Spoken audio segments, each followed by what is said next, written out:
Les quiero decir que, antes de ir a buscar el vaso con agua, les quiero comentar que en esta reunión nos va a acompañar José Tomás Riveros. Ya ahí, José Tomás, para que te presentes mientras, no sé si la mayoría te conoce de todas maneras.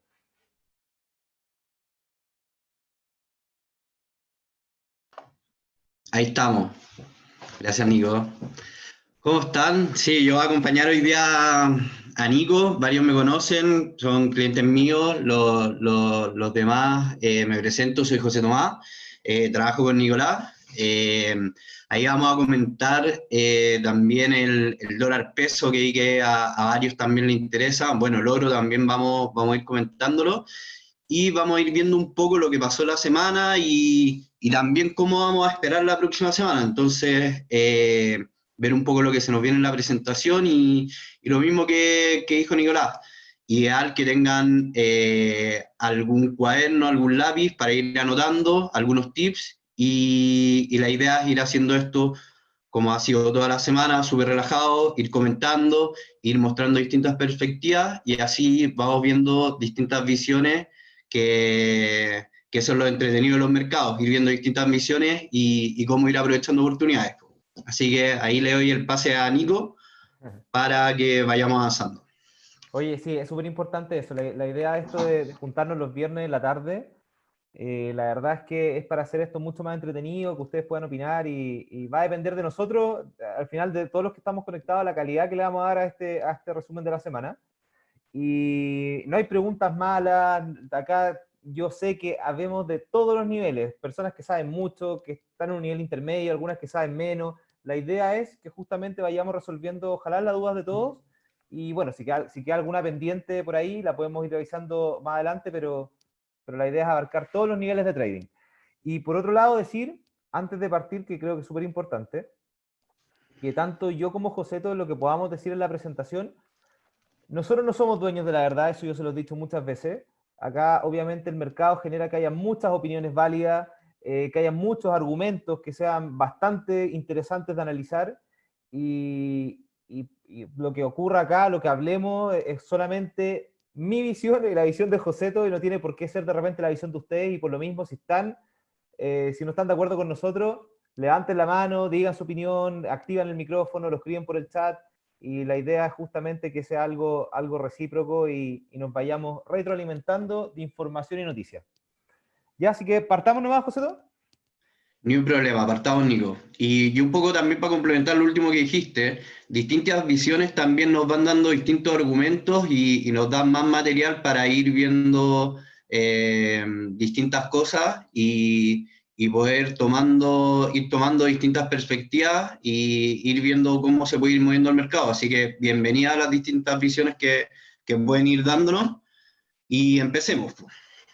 Bueno, para comenzar, yo tenía una foto que no la encuentro ahora, pero la voy a tener que comentar nomás. Era una fotografía donde se mostraba el gráfico del oro y de la plata, que nos ha tenido a todos bastante impresionados esta semana con el alza importante que han tenido estos dos activos de refugio. Y yo quería decir algo. La verdad es que desde mediados de julio hasta ahora, el oro ha subido alrededor de un 8%. Contraparte, la plata ha subido un 30% desde mitad de julio hasta ahora. Aquí voy con esto, que parece que la medalla de oro se la está llevando la plata en esta carrera y la medalla de plata se la está llevando el oro. ¿Por qué puede ser una cosa por sobre otra? ¿Por qué la plata puede estar con este rally al parecer más rápido y más alto? Obviamente los precios no son comparables uno con otro, pero sí la velocidad a la que sube la plata, al parecer es mucho más alta la velocidad que pueda subir el oro. Bueno, principalmente, más allá de la correlación que puedan tener como activos de refugio, la plata a veces también, y bueno, y no es que a veces, ya quedó demostrado, primero que funciona como activo de refugio. Como activo de refugio, el oro nos ha demostrado que puede subir por varios motivos. El primero, mayores estímulos monetarios de los distintos bancos centrales ha hecho que se genere mayor incertidumbre en cuanto a la salud del sistema financiero a futuro. Obviamente, que hayan tasas más bajas y tasas reales más bajas, también generan que los rendimientos, por ejemplo, de los bonos del Tesoro, sean incluso inferiores a lo que puede hacer la inflación. Entonces, ¿a dónde se van los inversionistas? A activos de refugio. Por otro lado, y en gran medida, la debilidad del dólar a nivel global, que ya lo hemos visto, que generalmente todos los pares de divisa, y el único que se escapó un poquito de la ecuación, y ya nos va a hablar más adelante José Tomás, es el dólar peso, que el dólar peso fue la moneda que más subió respecto al dólar el mes de julio. Lo hizo alrededor de un 8,2%. Y este mes, en lo que va de mes, es la que más se ha depreciado en relación al dólar, ¿ya? Pero en definitiva lo que hemos visto a grandes rasgos es una caída del dólar a nivel global, ¿ya? Y esa caída del dólar a nivel global hace que el ir, por ejemplo, por materias primas como el oro, la plata, puede ser el petróleo, el cobre, etcétera, sea más asequible. Y por eso también los precios de estas materias primas tienden a apreciarse cuando hay debilidad de la moneda norteamericana, ¿ya? Por otra parte, la plata, a diferencia del oro, si hay dudas me van haciendo nomás, no hay ningún problema. Voy a ir desactivando algunos micrófonos que se van activando sin querer. Ya. La plata, a diferencia del oro, tiene, al parecer, es mi punto de vista, tiene rallies más rápidos o más agresivos, o presenta una volatilidad mayor, más que el oro, a lo que iba, porque la plata tiene menos liquidez, o sea, es menos líquida que el oro, eso lo sabemos, ¿cierto? Al ser más líquida que el oro, obviamente, si la media de gente que cotiza la plata o que va a comprar plata empieza a subir, potencialmente la plata tiene más probabilidades porcentualmente de subir que el oro. Y ya quedó demostrado, por ejemplo, a mitad de marzo. ¿Se acuerdan a mitad de marzo cuando hubo un descenso importante del oro y la plata? Porque los inversionistas lo que hicieron fue liquidar su posición para tener liquidez en sus cuentas. Bueno, en ese momento, cuando se produjo este retiro de utilidades de activos de refugio como el oro y la plata, el oro cayó un 11% y la plata lo hizo en un 30%. ¿Ya? Eso queda demostrado la agresividad que puede tener la plata a la hora, por ejemplo, de presentar un colapso en su precio. Es por eso que, por un lado, los inversionistas buscan la plata. Uno, la buscan porque la plata ni siquiera está en la mitad, o creo que está justo en la mitad más o menos, de lo que son sus máximos históricos en abril del 2011. En cambio, el oro superó sus máximos históricos. Por lo tanto, la plata, por esta relación, tiende a ser más atractiva que lo que podría ser el oro. El problema es que la plata tiene mayor volatilidad. Si la plata se llega a derrumbar, lo más probable es que el colapso sea bastante agresivo, a diferencia de lo que ha demostrado ser el oro en términos porcentuales. Ya sabemos que en términos de precio son muy distintos, ¿ya? Pero quería partir con eso, con ese escenario, y que de ahí empecemos a construir la conversación. Vamos a ver qué nos dicen por acá. Más especulación hay con la plata, de todas maneras, sí, a eso vamos. Los inversionistas lo que hacen es especulación financiera, y justamente si uno tiene más expectativas por la plata, obviamente que el precio va a subir más. Además, y bueno, se me había olvidado mencionar esto, la plata tiene otro atractivo adicional, y es que la plata, el beneficio que tiene es que no solamente va de la mano con el oro, también, por ejemplo, la demanda proviene de aplicaciones industriales, viene, por ejemplo, en aparatos eléctricos, se ocupa en la parte electrónica propiamente tal, en equipos médicos y además energía solar. Entonces, la plata además tiene otro componente que hace atractiva la plata, y justamente también las personas que están pensando que el ciclo económico, que la actividad económica se pudiese acelerar en algún minuto, bueno, también pueden ir hacia la plata porque se puede ver bastante interesante. Vamos a pasar Nico, al... Dime. solamente para complementarte, creo que ese último punto que acabáis de mencionar es súper importante porque en el fondo ya pensando en que ya hay vacunas que están en la última etapa, entrando casi a la última etapa de desarrollo y que se podría ver de acá a final de año una vacuna ya lista y pensando en que ya podríamos retomar la producción económica mundial, se podría retomar un poco la producción económica, yo creo que la plata en ese sentido podría tener un potencial muy atractivo, tal vez un poquito en desmedro de lo que podría ser el oro. Yo creo que al oro todavía podría quedarle un rally súper interesante, pero la plata creo que tiene ese atractivo que no es menor.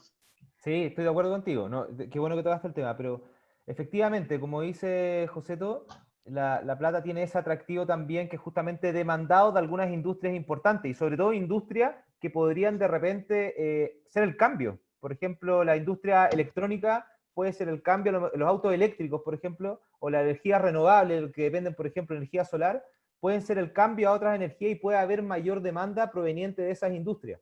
Y eso, la plata, también es utilizado por ellos como materia prima.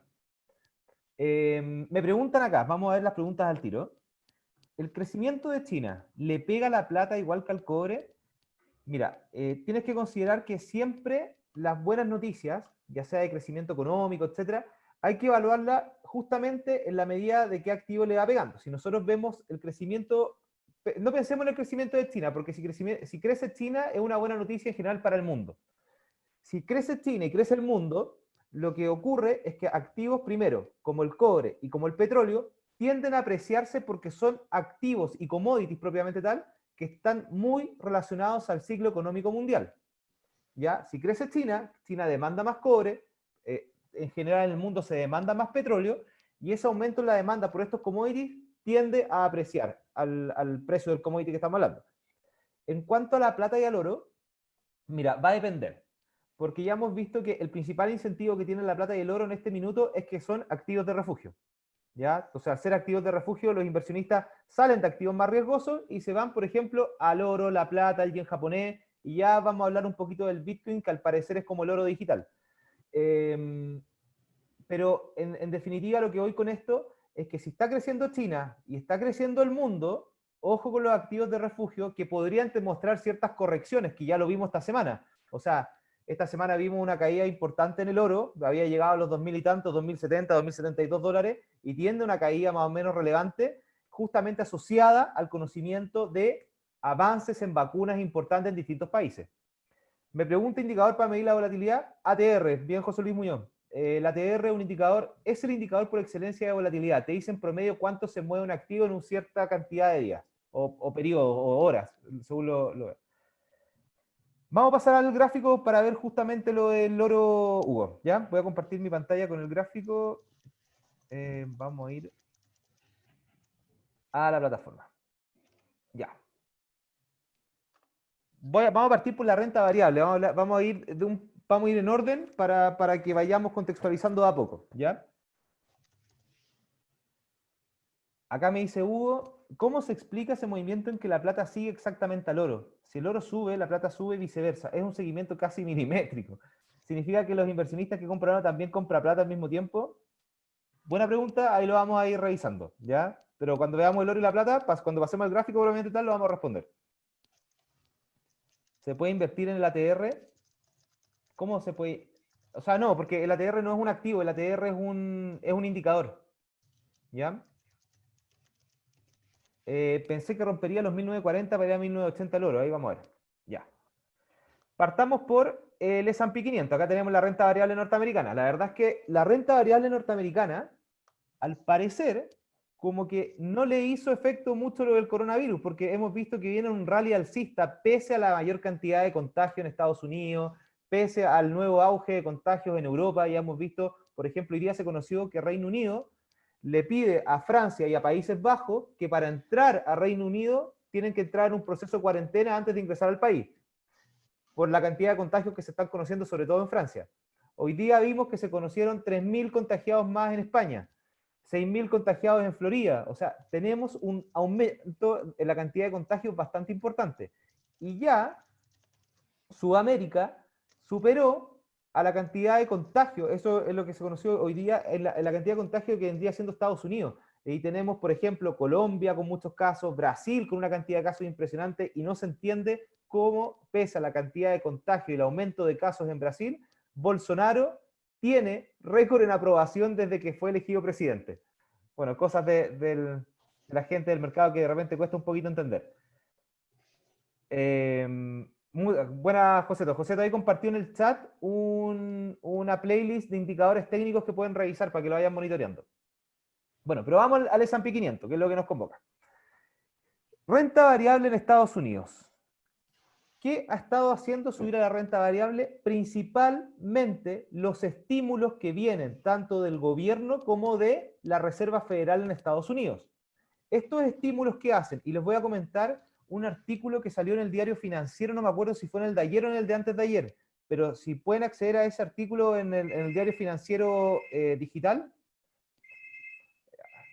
los invito a que lo revisen, porque habla justamente de lo que tiene... Espera, acá hay un problema doméstico, me están tocando el citófono. Ahora sí. Esta cosa de la pandemia. Ya. Justamente, bueno, me perdí lo que iba, pero estaba, ya. Estaba hablando de los estímulos fiscales y del estudio, perdón. Bueno, sale este estudio en el Diario Financiero que distintas universidades lo que evaluaron fue cómo está el gasto de los consumidores en Estados Unidos. El estudio, para sorpresa de muchos, da a conocer que la mayor cantidad del gasto, del consumo de los últimos meses, proviene principalmente no de los sectores acomodados de Estados Unidos ni de las familias más ricas, sino que viene de la clase media-baja. ¿Ya? Y hay que recordar que 2/3 del PIB norteamericano dependen del gasto del consumidor. Por lo tanto, ¿qué nos llama la atención acá? Que los estímulos fiscales que ha estado haciendo el gobierno en pro de las familias o de las personas desempleadas, al parecer han dado frutos y se ha devuelto a la economía. ¿Ya? Por eso, gracias a este aumento en el gasto del consumidor y que al parecer la renta variable no ha tenido tregua y sigue subiendo, sigue subiendo, sigue subiendo, hoy día, ¿qué pasa con el S&P 500? Se encuentra con su máximo histórico, ya el máximo histórico que alcanzó en febrero, en torno a los $3.395 que ocupa como resistencia, ¿ya?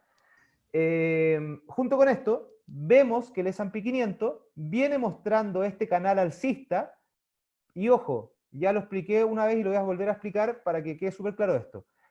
Primero, cuando uno va a dibujar un canal, primero tiene que dibujar la directriz, en este caso como un canal alcista, voy a dibujar la directriz alcista.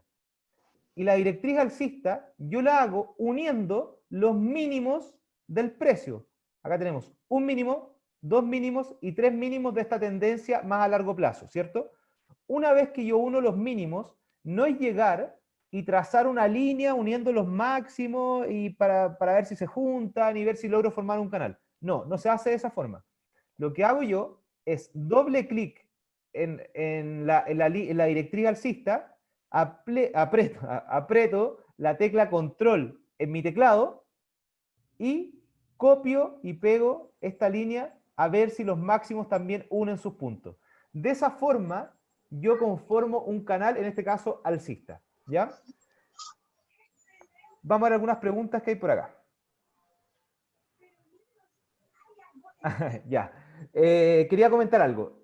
Justamente ahora que la renta variable norteamericana, el S&P, ya lo vamos a ver en el Nasdaq y en el Dow Jones, se estaciona, como dije, en estos máximos históricos en torno a los 3.395, para mí va a depender la renta variable en gran medida del acuerdo entre demócratas y republicanos que se está peleando en el Congreso de Estados Unidos.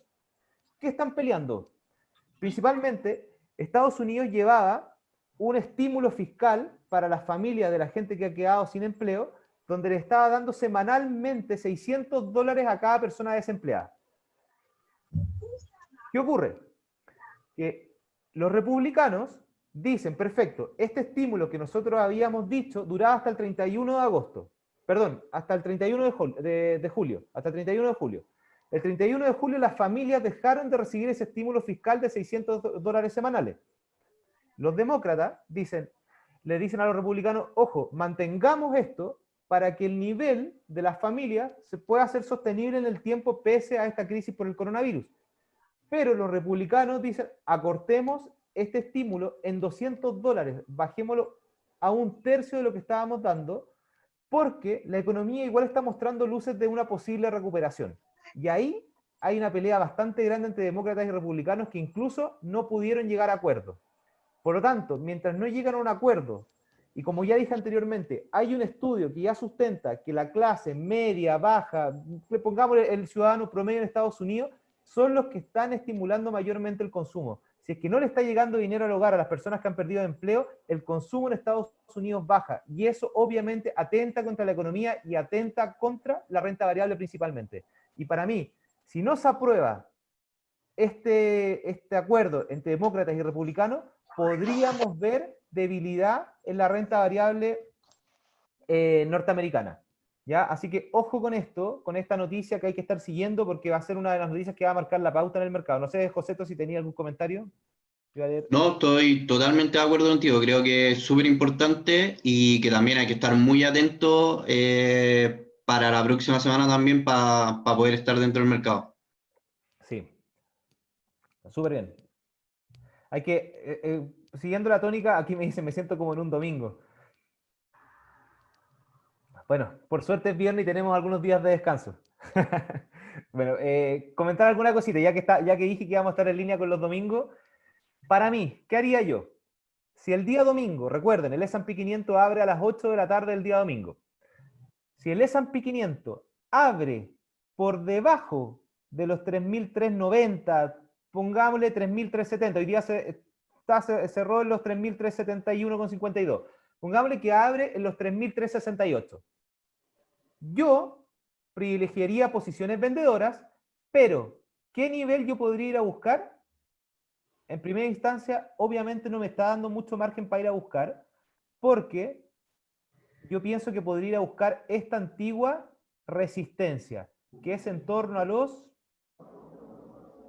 3.325, que es una zona que también funcionó de soporte bastante bien, y además coincidiría más o menos con la directriz alcista de este canal ascendente, ¿cierto? Así que ojo con la apertura bajo los 3.368 el día domingo, que si ocurre eso, y además no hemos conocido noticias entre demócratas y republicanos, perfectamente podríamos ver una caída de la renta variable breve. Partamos por un escenario más breve y vamos a buscar un nivel técnico interesante, y luego, si rompe este piso para mí de los 3.325 y rompe esta figura técnica, vamos a buscar los 3.206 como siguiente nivel de soporte. ¿Ya? Vamos a ver algunas preguntas. Jaime me dice por acá, si por favor indicar eso, si siguen las negociaciones o ya quedó cerrado por agosto, no hay acuerdo. Mira, Jaime, lo ha dicho Donald Trump y lo han dicho ya varios representantes del gobierno norteamericano, que quieren lograr un acuerdo, quieren llegar a algo, ¿ya? Obviamente porque no pueden dejar a las familias sin ingresos. Hoy día, por decirte algo, leía un caso que era muy representativo de Estados Unidos. Para los que siguen CNBC, lo más probable es que hayan visto el video de una persona que trabajaba, ella y su pareja, en traslado, por ejemplo, de estas aplicaciones como Uber.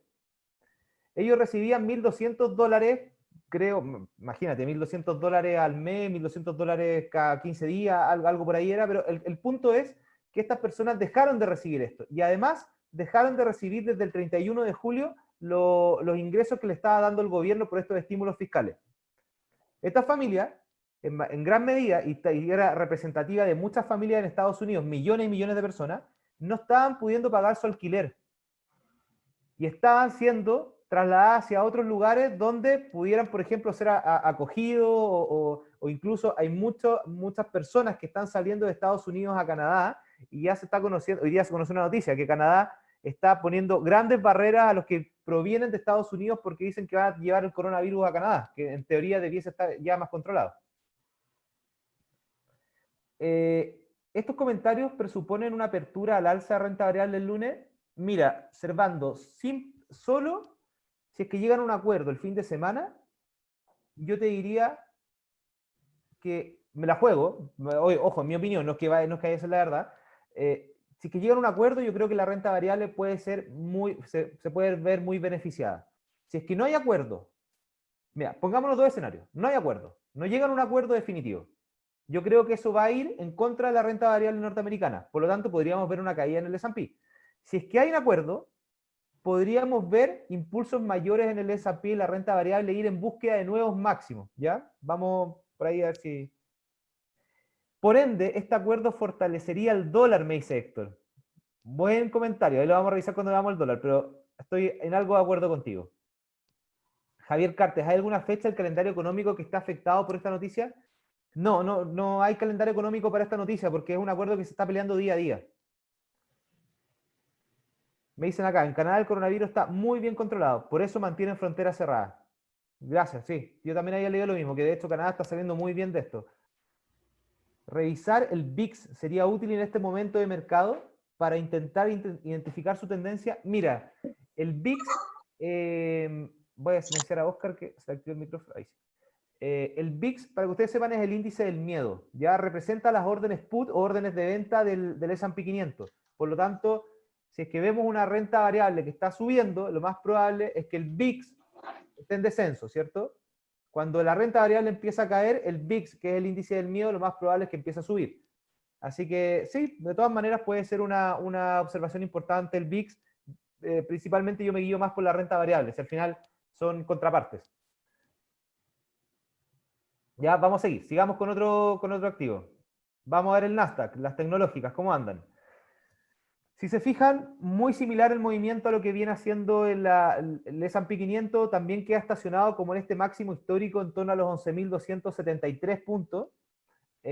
Para mí son los mismos argumentos, ya son las mismas, lo mismo que estamos viendo. Es que de hecho ahora, si uno piensa en el Nasdaq 100, los principales componentes, o sea, los componentes del Nasdaq son las principales tecnológicas, ¿cierto? El sector tecnológico de la renta variable norteamericana. Y si nos vamos al S&P 500, ¿quiénes son las que componen mayormente el S&P 500? Son las grandes tecnológicas norteamericanas. Por lo tanto, hay una gran correlación entre lo que hace el Nasdaq y hace el S&P 500. Para mí, en estos momentos, los motivos bajistas del Nasdaq y los motivos bajistas del S&P 500 son los mismos. ¿Ya? Dow Jones, bueno, el Dow Jones quiero poner acá, es caso muy similar. De hecho, no lo tengo acá con líneas, vamos a trazar algunas líneas. Caso muy similar viene en esta figura más o menos ascendente y también se estaciona, y miren dónde queda también estacionado el precio, en un nivel muy interesante de resistencia en el pasado. Acá fue soporte, soporte, soporte, soporte nuevamente. Acá traté de ir a buscarlo como resistencia, pero lo importante de esto es que la renta variable en general está reaccionando frente a los mismos estímulos. Para mí, y en mi opinión, la renta variable norteamericana, la renta variable europea, la renta variable, en estos momentos, no es que el coronavirus le está haciendo bien a la renta variable. Para mi gusto, está reaccionando a los grandes estímulos que están dando los gobiernos y los bancos centrales para mantener a flote la economía. ¿Ya? Así que si dejan de haber estímulos de parte del Banco Central, de parte de los distintos gobiernos, es probable que ya empecemos a ver ciertas correcciones en la renta variable. No sé si alguien está de acuerdo conmigo, José, con Nico, esa. sí, te quería acotar un poco. Lo que no es menor con el tema de los estímulos es también que tengamos en cuenta que ya en noviembre hay elecciones y como sabemos Trump, uno se podría decir, de los grandes caballitos de batalla ha sido mantener la bolsa en máximo histórico y la renta variable en máximo histórico. Entonces, yo creo que se vería lo encontraría extraño que no siguiera manteniendo estímulos de acá a las elecciones, porque creo que es su gran carta para ir a buscar una reelección. Entonces creo que también ese es un factor súper importante a la hora de pensar en estímulos de acá a noviembre. Sí, estoy de acuerdo contigo. También es otro tema bastante interesante. Recordemos que el 3 de noviembre hay elecciones en Estados Unidos y está esta pelea entre Donald Trump y Joe Biden para ver quién sale electo en esta ocasión. Recordemos que, igual que las elecciones pasadas, tanto Hillary Clinton como Donald Trump estaban en una pelea en las encuestas. Y en las encuestas, por lo general, siempre ganaba Hillary Clinton. Pero finalmente sale Donald Trump como presidente. En este caso está ocurriendo lo mismo.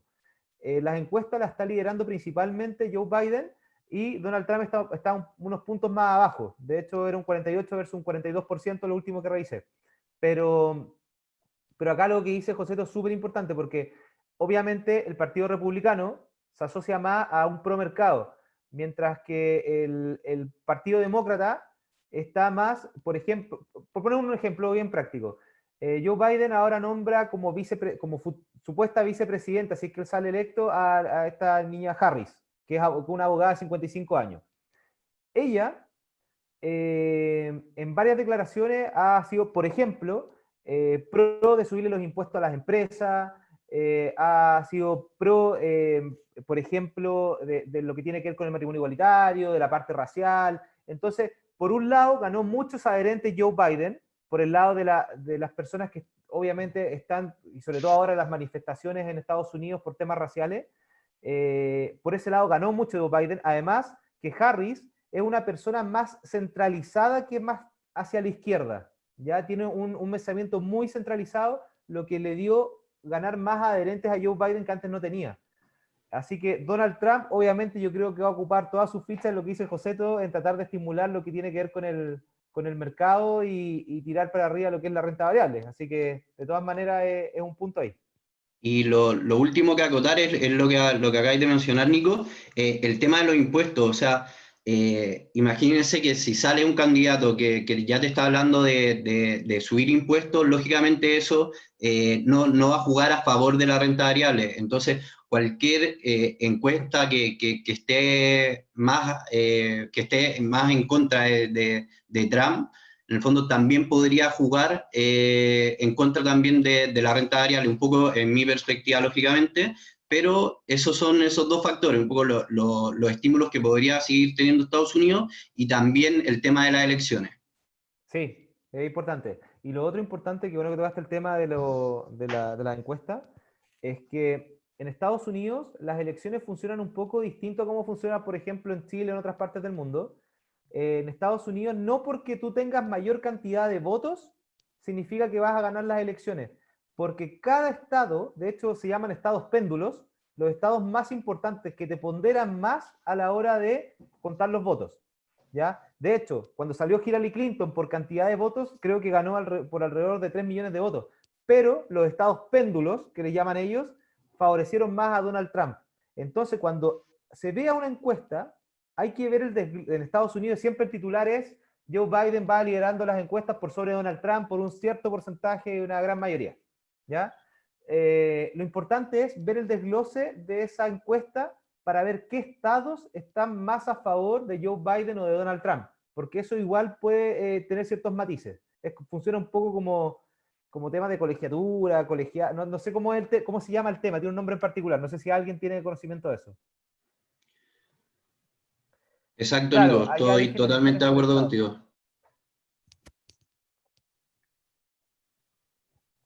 Ya, sigamos un poquito, vamos a pasar a Tesla. Yo sé que hay varios fanáticos de lo que es esta empresa de Elon Musk. Vamos a ver. Claro, allá eligen electores por estados que después eligen al presidente. Eso es lo que nos comenta Héctor. Mira, para mí la renta variable yo trato de ser bien práctico. Yo trato de más allá de buscar tanta noticia, tanta cosa, me trato de guiar por partes bien técnicas. De hecho, Tesla nos presenta 3 niveles técnicos bastante interesantes. El primero, que es donde cierra hoy día, y no por algo cierra ahí, cierra una resistencia importante en torno a los 1675, cerró 1650, $25 más abajo, pero va a ir también en gran medida, como les iba diciendo, por lo que va pasando con la renta variable en general. Para mí Tesla representa en este minuto a lo que es la acción de Apple, Google, Facebook, Amazon, etcétera, etcétera, representa a la gran mayoría de la renta variable, no por el precio, ni por el nivel técnico, ni por eso, sino que porque los factores que podrían mover o estimular el precio de la acción de Tesla pueden estar dados por los mismos motivos que pueden estimular, por ejemplo, el alza en la acción de Amazon, a no ser que haya un hecho en particular, como ocurrió con Tesla en la semana, y ya lo vamos a conversar, que por ejemplo Amazon sea sometida a juicio por acciones antimonopolio. Ahí puede haber una caída en particular de esa acción. Pero a grandes rasgos, los argumentos que sustentan el alza o la caída en la renta variable en general, para mí en estos momentos van muy de la mano con los estímulos fiscales que pueda dar tanto demócratas como republicanos. Ya, buena pregunta, Orlando. Me pregunta cómo funciona el split en los CFD. Buena pregunta. Vamos a resolverla.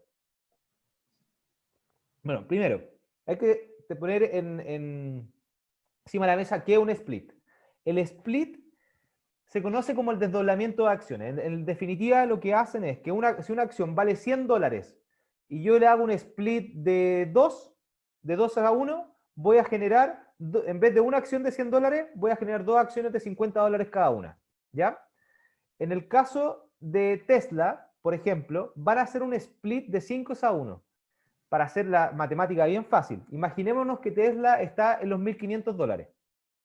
Si hacen un split, lo que van a hacer con el precio de la acción es dividirla por 5. Por lo tanto, ahora la persona que tenía una acción de $1.500 va a tener 5 acciones de $300 cada una. ¿Ya? Por favor, me van diciendo si me siguen o no me siguen con esto. Bueno, como decía, va a tener 5 acciones de $300 cada una.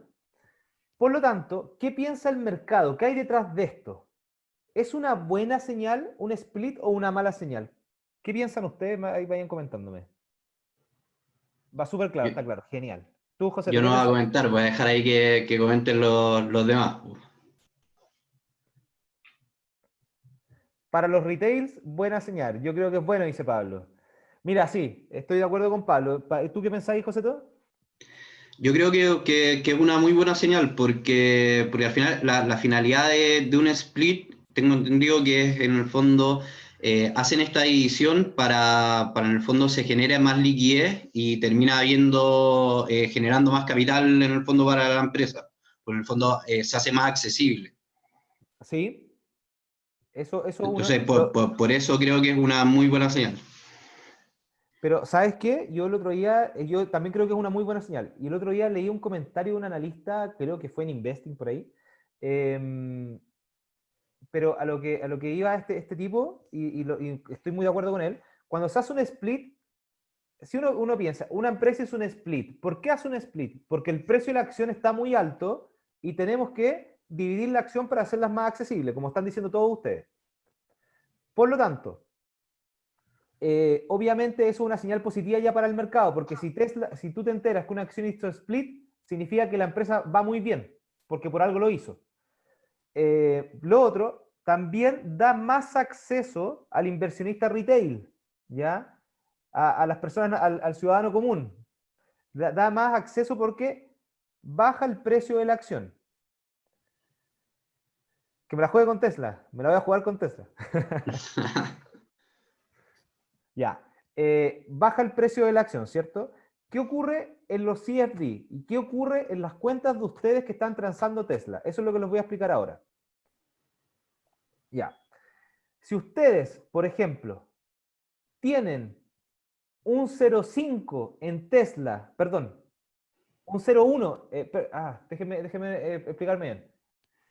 Si ustedes tienen un 0,5 en Tesla, ustedes estuvieran transando 0,5 lotes en Tesla a un precio de 1.500, ¿qué va a pasar con el precio de la acción? Va a caer a $300, ¿cierto? Ustedes van a ver una caída en la plataforma desde los 1.500, estamos imaginando que están los 1.500, pero va a ser la matemática más fácil. Va a caer a $300. Ustedes ahora lo que van a tener es no un 0,5. Lo más probable es que ahora tengan un volumen, una cantidad de acciones mucho mayor. Lo más probable es que multipliquen el 0,5 por 5, es decir, van a tener un 2,5 lotes, pero de una acción que está mucho más barata. ¿Ya? No sé si me siguen con eso. Es decir, si están transando un lote, van a tener, por ejemplo, 5 lotes el día de mañana. Exacto, recuerden que los volúmenes en acciones terminan siendo acciones. Entonces, por eso se hace esa lógica con el split. Por lo tanto, no se asusten si en su plataforma el día del split, el día que se aplique, creo que el de Tesla el 1 de septiembre, el día que se aplique el split en Tesla, no se asusten que de repente digan, pero si yo estaba transando un lote nomás en Tesla, ¿por qué ahora tengo 5 lotes? Bueno, porque ahora lo que ocurrió fue que el precio de la acción es más barato. ¿Ya? Por lo tanto, sus acciones también se dividieron. Ahora están transando una mayor cantidad de acciones. Ahora, la gran pregunta que me han hecho muchos, ¿y si tengo un stop loss, un take profit, me lo va a respetar? Ya, no lo va a respetar. Lo que va a hacer la mesa, probablemente, de hecho creo que ya está definido, es que se van a quitar los stop loss y los take profit. Porque obviamente si tú estás comprado en Tesla y estás en los 1.650 comprados y cae a los $300, imagínate llevarte esa pérdida. Esa no se la deseo a nadie. Así que la mesa lo que va a hacer es sacar los stop loss y los take profit para que ustedes estén atentos el día que salga el split. De todas maneras, los vamos a estar avisando de todo esto y se van a estar haciendo varias campañas, en nuestros videos los vamos a estar hablando, en nuestras presentaciones, etcétera, etcétera. ¿Ya? Seguramente les va a llegar también un mail para que estén atentos. O sea, va a estar la información. Sí. Me decía Gonzalo, si tú estás ganando o perdiendo, va a ser lo mismo, Carlos. Si estás ganando 100.000 pesos, si aplica el split, va ganando los mismos 100.000 pesos, a no ser que el precio de la acción, cuando haga el split, suba. ¿Ya? Pero suba, pero si todo se mantuviera igual, estarías en la misma situación. Gonzalo me decía que me la jugara con Tesla. Es que, a ver, Gonzalo, yo lo único que te digo es que en el precio de la acción, al igual que el S&P 500 y el Nasdaq, si abre el día lunes a las 9:30 de la mañana, abre los 1.647, 1.648, yo me vendo en Tesla. ¿Ya? Yo estaría vendido en Tesla siempre y cuando abriera por bajo el precio de cierre de hoy día. ¿Ya? Iría a buscar qué precio, los 1.360 como soporte. Pero si es que el precio de la acción abre con un gap alcista, es decir, abre los 1.675 o abre los 1.000, lo importante es que abra sobre los 1.675. Si abre por sobre los 1.675, yo voy a buscar los 1.782 como siguiente objetivo. Y esto para mí en gran medida va a depender de lo que ocurra con el acuerdo entre demócratas y republicanos. ¿Qué dice las estadísticas cuando se hace un split? Es lo que veníamos conversando, Orlando. Generalmente el precio de la acción, por mayor disponibilidad lo más probable es que haya más demanda. Entonces puede que el precio de la acción tenga cierto repunte. Pero también hay que verlo desde un contexto general. No podemos considerar que solamente un split va a hacer que el precio suba, porque también estamos en un contexto de pandemia, estamos en un contexto donde se está peleando estímulos de parte del Congreso norteamericano, estamos en un contexto de elecciones, hay muchas cosas que pueden influir, ¿ya? Es lo mismo cuando muchos de ustedes me dicen, ¿por qué el dólar está subiendo si el cobre está subiendo? Porque no hay que solamente mirar por el hoyito de la puerta, hay que mirar el escenario completo y hay otros factores que afectan a los activos, ¿ya? Y ojo también que desde que se anuncia la noticia de que se va a hacer el split, también se va descontando esa noticia positiva y va asumiendo esa alza. Entonces también para que lo tengan en cuenta. Esa es muy buena acotación. Vamos a silenciar acá los micrófonos. Uy, perdón, José. Te silencié, José, ¿te parece? Para que te actives. Ahora estoy. Ay, sí, te silencié sin querer, te estaba No callando. pasa nada, no pasa nada. Ya, sigamos, porque avanza la hora. Vamos al dólar index. Ya. Primero, el dólar index es para mí uno de los principales indicadores. Ojo, yo no lo transo. No quiero decir que no lo transo con que no lo tolere. A lo que voy es que no lo opero en mi plataforma. ¿Y por qué no lo opero? Porque lo ocupo más como indicador. ¿Ya? Y al utilizarlo como indicador me da muchas perspectivas. Por ejemplo, si yo veo que el dólar index está cayendo fuertemente como ha ocurrido estos últimos días, ¿qué podría pensar yo? Sí, a priori, podría pensar, por ejemplo, considerando que ningún otro factor está involucrado en el asunto, que el dólar peso en Chile podría estar cayendo también. Podría estar pensando que el euro dólar podría estar subiendo. Podría pensar que los commodities también están subiendo, porque al bajar el dólar a nivel mundial, se hacen más asequibles los commodities. Entonces, por eso lo ocupo como indicador y los invito a que lo monitoreen. El dólar index, hoy en día, la gran caída que tiene está dada principalmente por las buenas noticias que se han conocido en torno a aperturas progresivas de distintos países,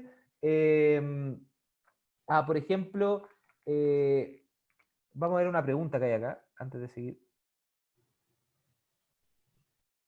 Ya.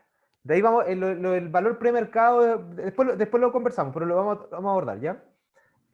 Cuando hablamos del índice, ¿por qué ha caído? Bueno, primero, como dije, el avance de las distintas vacunas, está el tema de las aperturas comerciales de los distintos países, de la eventual salida de estas medidas no farmacológicas, como el desconfinamiento que está ocurriendo en distintas ciudades, países del mundo también.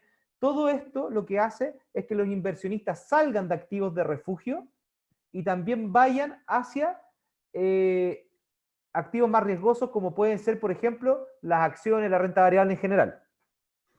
Por otro lado, el no acuerdo entre demócratas y republicanos, perdonen que insista tanto en esto, pero va a ser el tema, yo creo, de los próximos días. El no acuerdo entre demócratas y republicanos también debilita la moneda norteamericana, ¿ya? Principalmente porque, claro, o sea, esto genera expectativas de que Estados Unidos no va a tratar de ayudar a la economía, o sea, es tomado como negativo, ¿ya? Entonces, esto justamente también tiende a devaluar el dólar contra otras divisas. Vamos a ver otra pregunta que hay por acá. También, como dice Raúl, es otra de las medidas, es que el mundo está inundado de dólares, como dice ahí, Raúl. Efectivamente, la Fed lo único que hace es imprimir billete, imprimir billete, imprimir billete, imprimir billete, y la verdad es que está lleno de dólares, ¿ya? Pero justamente lo que hace esto es estimular la renta variable, y eso también, por ley de oferta y demanda, tiende también a depreciar el dólar frente a otras divisas. Me pregunta Javier si ese Fibonacci es retroceso o expansión. Ya. Ese, podríamos verlo, Javier, pero lo voy a explicar brevemente, porque igual me gusta estar explicando estas cosas que vamos... Por algo lo puse en el gráfico también, para poder explicarlo. El Fibonacci, este es el Fibonacci retroceso. El Fibonacci retroceso siempre yo lo tengo que aplicar desde el inicio de una tendencia hasta el término de la misma, ¿ya? En este caso, yo lo estoy... Ah, y ojo, siempre por regla, el Fibonacci siempre se aplica de izquierda a derecha. Es decir, agarro el máximo que está acá, no lo voy a hacer justo en el máximo para no echar a perder la imagen, pero agarro el máximo y proyecto una línea hasta la altura donde está el mínimo, que es esta zona de acá. ¿Qué me marca esto? Me marca niveles donde el precio podría ir a apoyarse eventualmente. ¿Ya? Espero haya quedado claro. Y los niveles de Fibonacci son los que están por defecto, 23.6, 38.2, 50%, 61.8. Son niveles de Fibonacci. Es harina de otro costal empezar a hablar mucho de Fibonacci, no lo que nos convoca, pero de todas maneras, si tienen dudas respecto a esto, pregúntenlo, porque podemos verlo en algún otro webinar o charla. ¿Ya? ¿Qué es lo importante? Acá, si ustedes se fijan, yo marqué con color azul estos dos mínimos que dejó el precio. ¿Por qué? Porque lo importante de esto es que el precio viene precedido de una tendencia bajista, ¿cierto? Si ustedes se fijan, de máximo de más o menos marzo de este año del dólar index, tiene una gran caída y hace este posible o eventual doble piso, ¿ya? ¿Qué es un doble piso? Es una figura de cambio de tendencia, siempre y cuando obviamente lo respete. En este caso, lo estaría respetando de momento porque está generando mínimos más alcistas. Esto es una señal a considerar en el dólar index, ¿ya? Pero como dije, solamente quería mostrárselo en un contexto general. No sé si da para transarlo, pero sí para estar visualizando. O sea, tenemos con esto ya que pensar que el dólar a nivel mundial está depreciándose fuertemente. Vamos con más preguntas. Genial. ¿Alguna acotación, Joseto? No, nada, en general, prende la luz por mientras yo comento. En general, como agregar del tema del dólar index, todo el tema de la pandemia, con todo lo que comentaba por ahí, si no me equivoco, Héctor, o no veo bien quién es, pero el tema de todos los dólares que se imprimieron para este tema de incentivo económico, de poder seguir dándole cuerda a la máquina y que la economía siga funcionando, es un poco también justificado, como vemos, la caída que tuvo el dólar index y también cómo esta caída del dólar index también apoyó mucho la apreciación del oro. Entonces, vemos como también como dos activos refugios, una caída de uno puede apreciar el otro, y es lo que vimos un poco con toda esta pandemia. Y hoy día vemos al dólar index también muy depreciado, y también cuando empecemos a hablar un poco del dólar peso, también se lo voy a comentar, se lo adelanto un poco. Así que, nada, ahí Nico, sigue un poco tú con la presentación. Ya, oye, me pregunta acá, escucha Carlos, estoy tratando de evitar esas preguntas. Me dice Carlos acá, ¿te veremos el domingo en la tarde con tus acertados comentarios y análisis? Mira, no sé si son tan acertados. Yo creo que también hay un poco de suerte en el mercado. Pero mira, de momento no, este domingo no. Pero sí estamos ahí evaluando el tema, porque la verdad es que me parece bastante interesante ver los domingos. Pero igual pueden considerar lo que estamos hablando ahora para sus decisiones del domingo, ¿ya? Lo único que puede cambiar son las noticias que se conozcan el sábado o el domingo durante la mañana y durante la tarde. Vamos a ir al oro, porque quiero un activo de refugio al tiro. Yo sé que ha sido uno de los activos muy transados, sobre todo esta semana. Y me alegra mucho que yo sé que a varios de ustedes les ha ido bastante bien con el oro. Primero, veamos el aspecto técnico general del oro. Si lo vemos a bastante largo plazo, este es un gráfico de 4 horas. Ustedes saben, la mayoría que me ha escuchado, que yo soy más fanático de los gráficos de 4 horas, un día. Parte desde marzo hasta la fecha. Como ya dije, primero configuré una directriz alcista que la semana pasada la respeta muy bien, ¿ya? Es decir, tiene un apoyo, dos apoyos, tres apoyos. Al presentar el tercer apoyo, a mí ya me confirma que estamos hablando de una directriz alcista en el precio del oro, ¿ya? Segundo, si yo desplazo esta misma línea de forma hasta esta paralela, en el fondo, lo que hace es que me une dos máximos. Por lo tanto, ya me conforma un canal. Y este canal es el que yo tengo que ir siguiendo desde el punto de vista técnico para tomar mis decisiones en oro. Hoy día el oro se encuentra entre dos niveles para mí a vigilar. Los 1935 y los 1983. Y yo les voy a dar mi siguiente apreciación. Yo sé, esta va a ser una jugada un poco.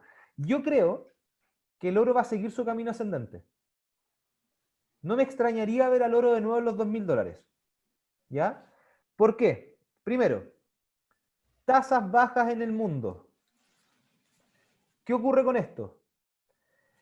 De momento, se están logrando sobrellevar las consecuencias de la pandemia. Pero recuerden que generalmente las grandes crisis, las grandes pandemias han generado efectos a largo plazo. Esos efectos a largo plazo llega a un punto en que la cantidad de herramientas que tienen las distintas instituciones, ya sea fiscales, sea monetarias, sea bancos centrales, empiezan obviamente a acotarse. ¿Sí? Es por un tema de costo de oportunidad. Segundo, tasas reales bajas desincentivan, por ejemplo, como ya mencioné antes, el ir hacia los bonos del tesoro. ¿Y dónde voy? Por ejemplo, al oro. ¿Por qué? Porque los bonos del tesoro, si yo voy a buscar rendimientos, por ejemplo, a una, no sé, renta fija, por ejemplo, lo más probable es que con tasas reales bajas, los rendimientos de estas formas de inversión pueden ser bajas también. Entonces, ¿qué voy a buscar? Activos que por lo menos me den más que la inflación. Y el oro puede ser uno de ellos. Entonces la gente se tiende a refugiar en el oro. Tercero, el otro punto es la caída generalizada del dólar. La caída generalizada del dólar, yo creo que también es una de las estrategias de Donald Trump. Tener un dólar bajo hace al país norteamericano un país o una economía más competitiva. Y es el problema que está teniendo la zona euro. La zona euro necesita, de alguna manera, empezar a repuntar. La zona europea se vio muy castigada con todo el tema del coronavirus y la pandemia. Y de nuevo están habiendo nuevos casos. O sea, la segunda ola de brote está a la vuelta de la esquina. Entonces, ¿qué pasa? Póngase en el caso de usted, una persona común y corriente que quiere comprar un auto. Si el euro está muy caro y el dólar está muy bajo, tú vas a comprar ese auto en Estados Unidos o en Europa. Lo más probable es que lo compre en Estados Unidos. ¿Por qué? Porque hay una moneda que es más competitiva que la otra. Por lo tanto, a la zona europea no le conviene tener un euro muy fortalecido porque pierde competitividad contra otros países, ¿ya? Pero, al parecer, el dólar bajo es uno de los caballitos de batalla que también podría estar tratando de llevar Donald Trump para incentivar también un poco lo que tiene que ver con la competitividad norteamericana. Recordemos que en su minuto el dólar norteamericano estuvo fuertemente apreciado contra otras divisas y era un tema para Estados Unidos, para Estados Unidos esta baja competitividad. Vamos a ver algunos comentarios acá. Ahí solamente para acordarte mientras que estáis viendo los comentarios, Nico, es súper importante que se fijen, como decía el Nico, en el dólar index, también ocuparlo como un indicador. Sí. Por ejemplo, ahí Vamos si se a... pueden silenciar, por favor. Yo silencio acá. Ahí va, perfecto. El dólar index como un indicador, por ejemplo, nos puede ayudar para tomar decisiones acá con el mismo tema del oro, también nos puede ayudar con el dólar peso, y como indicador es súper bueno y nos puede dar muchas señales que podemos aprovechar. Entonces, les dejo eso para que lo analicen y lo puedan ocupar en sus operaciones. Sí, súper gracias por la votación, Joseto. Sí, efectivamente, como dice Joseto, y que ya lo mencioné en la charla, pero por si alguno no lo había captado, es que cuando se baja el precio del dólar, obviamente para los que compran oro en otras monedas desde otros países, es más asequible. O sea, es un commodity más barato. O sea, pese a que mantiene el precio, el dólar está más bajo. Me preguntan por divergencia. No veo divergencia. Ya no veo divergencia porque, de hecho, las figuras entre los máximos del oro y el otro máximo más abajo son muy similares. Por eso no veo divergencia. Ya les voy a mostrar un activo donde yo sí veo divergencia. Ya se viene. Y ahí les canto el tiro que es el petróleo. Pero miren, para mí, quiero ser bien práctico en esto. Si el precio del oro abre por sobre los 1943 el domingo, recordemos que el oro abre a las 6 de la tarde el domingo, yo personalmente estaría buscando los 1983. ¿Ya? Si abre en los 1943, 1942, 1940, 1938, no me compraría. ¿Por qué? Porque el oro todavía puede hacer este movimiento, ir a buscar la parte baja de la directriz y de ahí repuntar. Ese puede ser un movimiento. Así que si abre los 1930, 1935, perdón, 1930, 1928, 1925, para mí no es un precio de compra. ¿Ya? Para mí un precio de compra va a ser sobre los 1944, 1945, porque me va a estar diciendo que va a abrir por sobre este soporte y probablemente pueda ir a buscar esta resistencia. E incluso el oro puede hacer una falsa ruptura bajista de todas maneras. Pero para saber si es una falsa ruptura bajista, en el momento en que la está rompiendo no lo voy a saber. Lo voy a saber cuando yo sé si se rompe o no se rompe un soporte. Y vamos a entrar en ese punto. Primero, para romper un soporte, primero el precio del activo tiene que cerrar, la vela tiene que cerrar por sobre ese nivel de soporte. Y segundo, la siguiente vela tiene que abrir por sobre el cierre de la vela anterior. Esa es la clave para entender la ruptura de un soporte. Lo mismo aplica para la resistencia, pero al revés.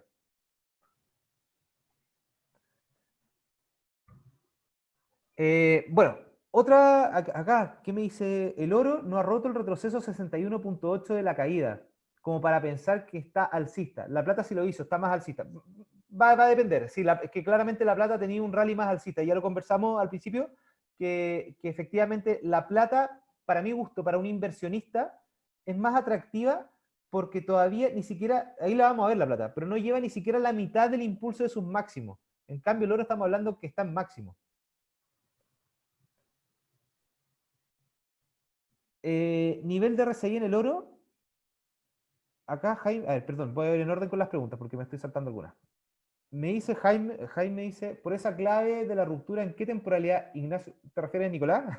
O a alguno Ignacio le estás preguntando. Pero, a ver, veamos. Esta temporalidad yo estoy viéndola en 4 horas. Yo por eso digo, yo veo 4 horas y un día. Yo no me pierdo mucho en eso. Incluso a veces me voy hasta una semana y ahí les voy a mostrar algo en el franco suizo. Muy interesante la figura técnica del franco suizo en una semana. Ahí la vamos a ver. Nivel del RSI en oro. Mira, el RSI en oro me dice lo mismo que me está marcando la figura. una pendiente negativa, pero que está en terreno de nadie. El RSI no me dice nada en este minuto. Para mí, un RSI que me da una postura más clara es que el RSI haga este movimiento, que rompa los 50 puntos al alza. ¿Ya? Bueno, otro punto que quería comentar antes de seguir con el tema, antes de avanzar el otro activo, y vamos a ver si José todo está conmigo en esto y ustedes también. Hay un tema no menor, que ya se están dando luces de esta noticia, es que si ustedes habrán leído de repente el Pulso, la Tercera, el Financiero, el Mercurio, Inversiones, no sé, habrán visto mucho que la cantidad de morosos en Chile y en el mundo están aumentando. Y esta morosidad, por lo menos en el estudio que leí que era en Chile, se está dando principalmente con casas comerciales. ¿Qué pienso yo a raíz de este comentario? Yo creo que algo que a lo mejor que no estamos conversando mucho y no estamos analizando mucho es una posible crisis crediticia que se pueda dar.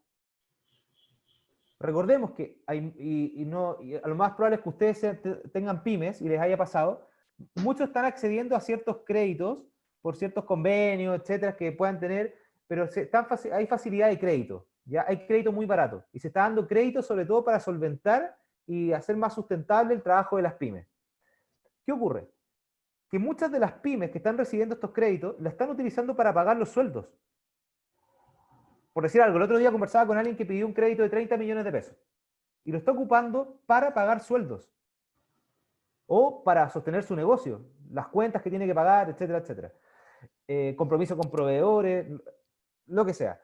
¿Qué ocurre después? ¿Qué pasa si la pandemia no se detiene de un minuto a otro? Si continúa, ¿qué va a pasar con esas empresas? ¿De dónde van a sacar el capital para poder pagar ese crédito que tienen con el banco?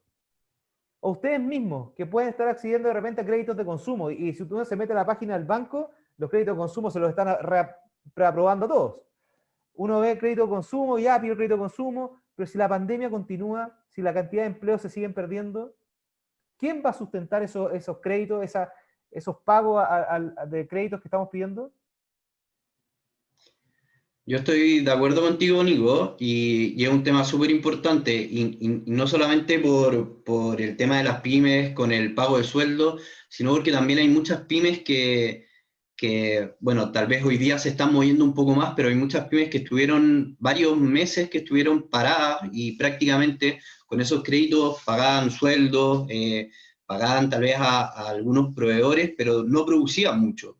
Entonces, en el fondo están tapando algunos hoyos que tenían, pero no estaban produciendo y como bien tú mencionaste, el día de mañana estos créditos van a haber que pagarlos, va a haber que en el fondo meterse la mano al bolsillo y estas pymes al parecer puede ser que haya muchas que no tengan el sustento y no estén consolidadas para poder aguantar que esta pandemia continúe más meses o que no se reactive correctamente la economía. No olvidemos que esta pandemia también puede dejar muchas consecuencias económicas que deje a muchas pymes fuera del mercado. Entonces, ese tema no es menor, que puede hacer más potente esta crisis que está hablando Nico. Exactamente. Estoy de acuerdo, pero totalmente contigo. Entonces, como decía Joseto, esto puede transformarse en una crisis crediticia, o sea, pasamos de una crisis sanitaria a una crisis ya hacia el lado más financiero. ¿Ya? ¿Quién sustenta eso? Aquí dice el salvataje del gobierno, en las pensiones. Bueno, no quiero politizar, no quiero uy, no me acuerdo la palabra. ¿Cómo es la palabra, Joseto? Politizar. Eso, politizar. No quiero politizar todo esto, que ya he hablado mucho, estoy medio, de hecho, se me acaba hasta el agua. Polemizar, eso, Héctor. No quiero Polemizar. polemizar. Ya. Bueno, aquí va con esto. Es un tema a tener presente, ¿ya? A mí me gusta harto la lectura y la verdad es que los invito harto a leer. De hecho, ahora en estas épocas salen muchos libros y están mucho entre los favoritos de las principales librerías que hablan justamente de las crisis financieras, de las consecuencias, de lo que no se aprendió, de lo que se aprendió. Y hay un libro en particular muy bueno, se llama Crash. Crash nos ayuda a entender cómo el mundo ha salido de las distintas crisis y el rol que han cumplido los distintos bancos centrales en el mundo. Es un libro súper técnico, pero de todas maneras vale la pena leerlo. Y Constance, ¿cierto? Constance, perdón si leí mal tu nombre, pero ella dice justamente, hay un comentario que me gusta, lo voy a leer porque me gusta mucho porque ella habla con conocimiento de causa. Dice, sí, yo trabajo en banco y los créditos de ayuda no dejan rentabilidad y muchos no los pueden pagar, por lo que hay que aumentar las provisiones mucho más de lo normal, dado la morosidad en más cara. El respaldo de los bancos en oro.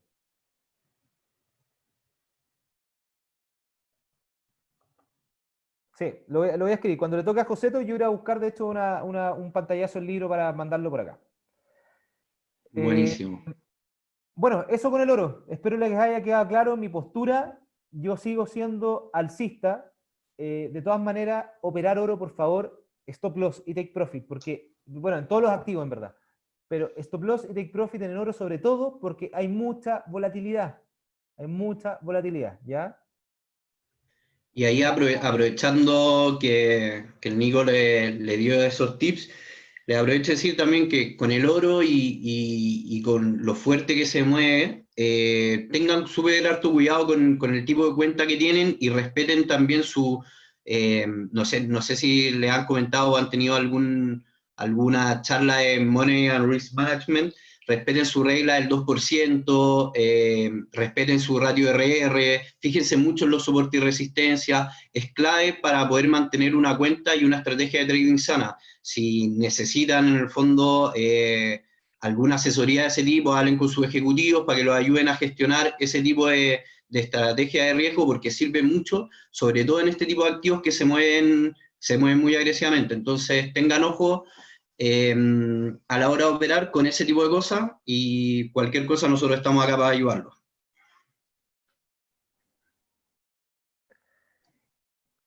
Sí, ya, sigamos. Mira, esta es la plata. La plata, como ya veníamos diciendo, no me quiero detener mucho en la plata porque es muy similar a lo que ocurre con el oro, ¿ya? La plata para mí tiene un soporte importantísimo. De hecho, si ustedes se fijan, esta última vela, voy a acercar, esta última vela trata de romper este soporte de los 26,20 y deja esta larga sombra inferior, ¿ya? Y cierra por sobre soporte. Entonces, eso ya a mí me da luces de que eso es una falsa ruptura. O sea, si yo saco una foto ahora, digo, esto es una falsa ruptura del soporte. Si la plata abre por sobre los 26,36 el domingo, yo iría a buscar la siguiente resistencia, que está en los 29,80. Miren, les quiero mostrar la plata porque yo sé que ustedes dicen, ¿cómo ha subido la plata? Pero miren cuánto le falta para llegar a sus máximos.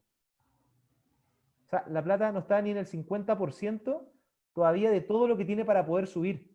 Por eso la plata se hace más atractiva también. Imagínense que los máximos de la plata, no, ya superó el 50%. Está $20 más arriba. O sea, eso en la plata significa, en temas de apalancamiento, como pueden aprovechar en la plataforma, mucha cantidad de dólares por ir a buscar. ¿Ya? Ya, no me quiero detener mucho en la plata. Quiero pasar rápidamente. Vamos a ver el euro, vamos a ver el petróleo y le voy a dar el pase a Joseto. ¿Te parece, Joseto? Ni un problema, Nico.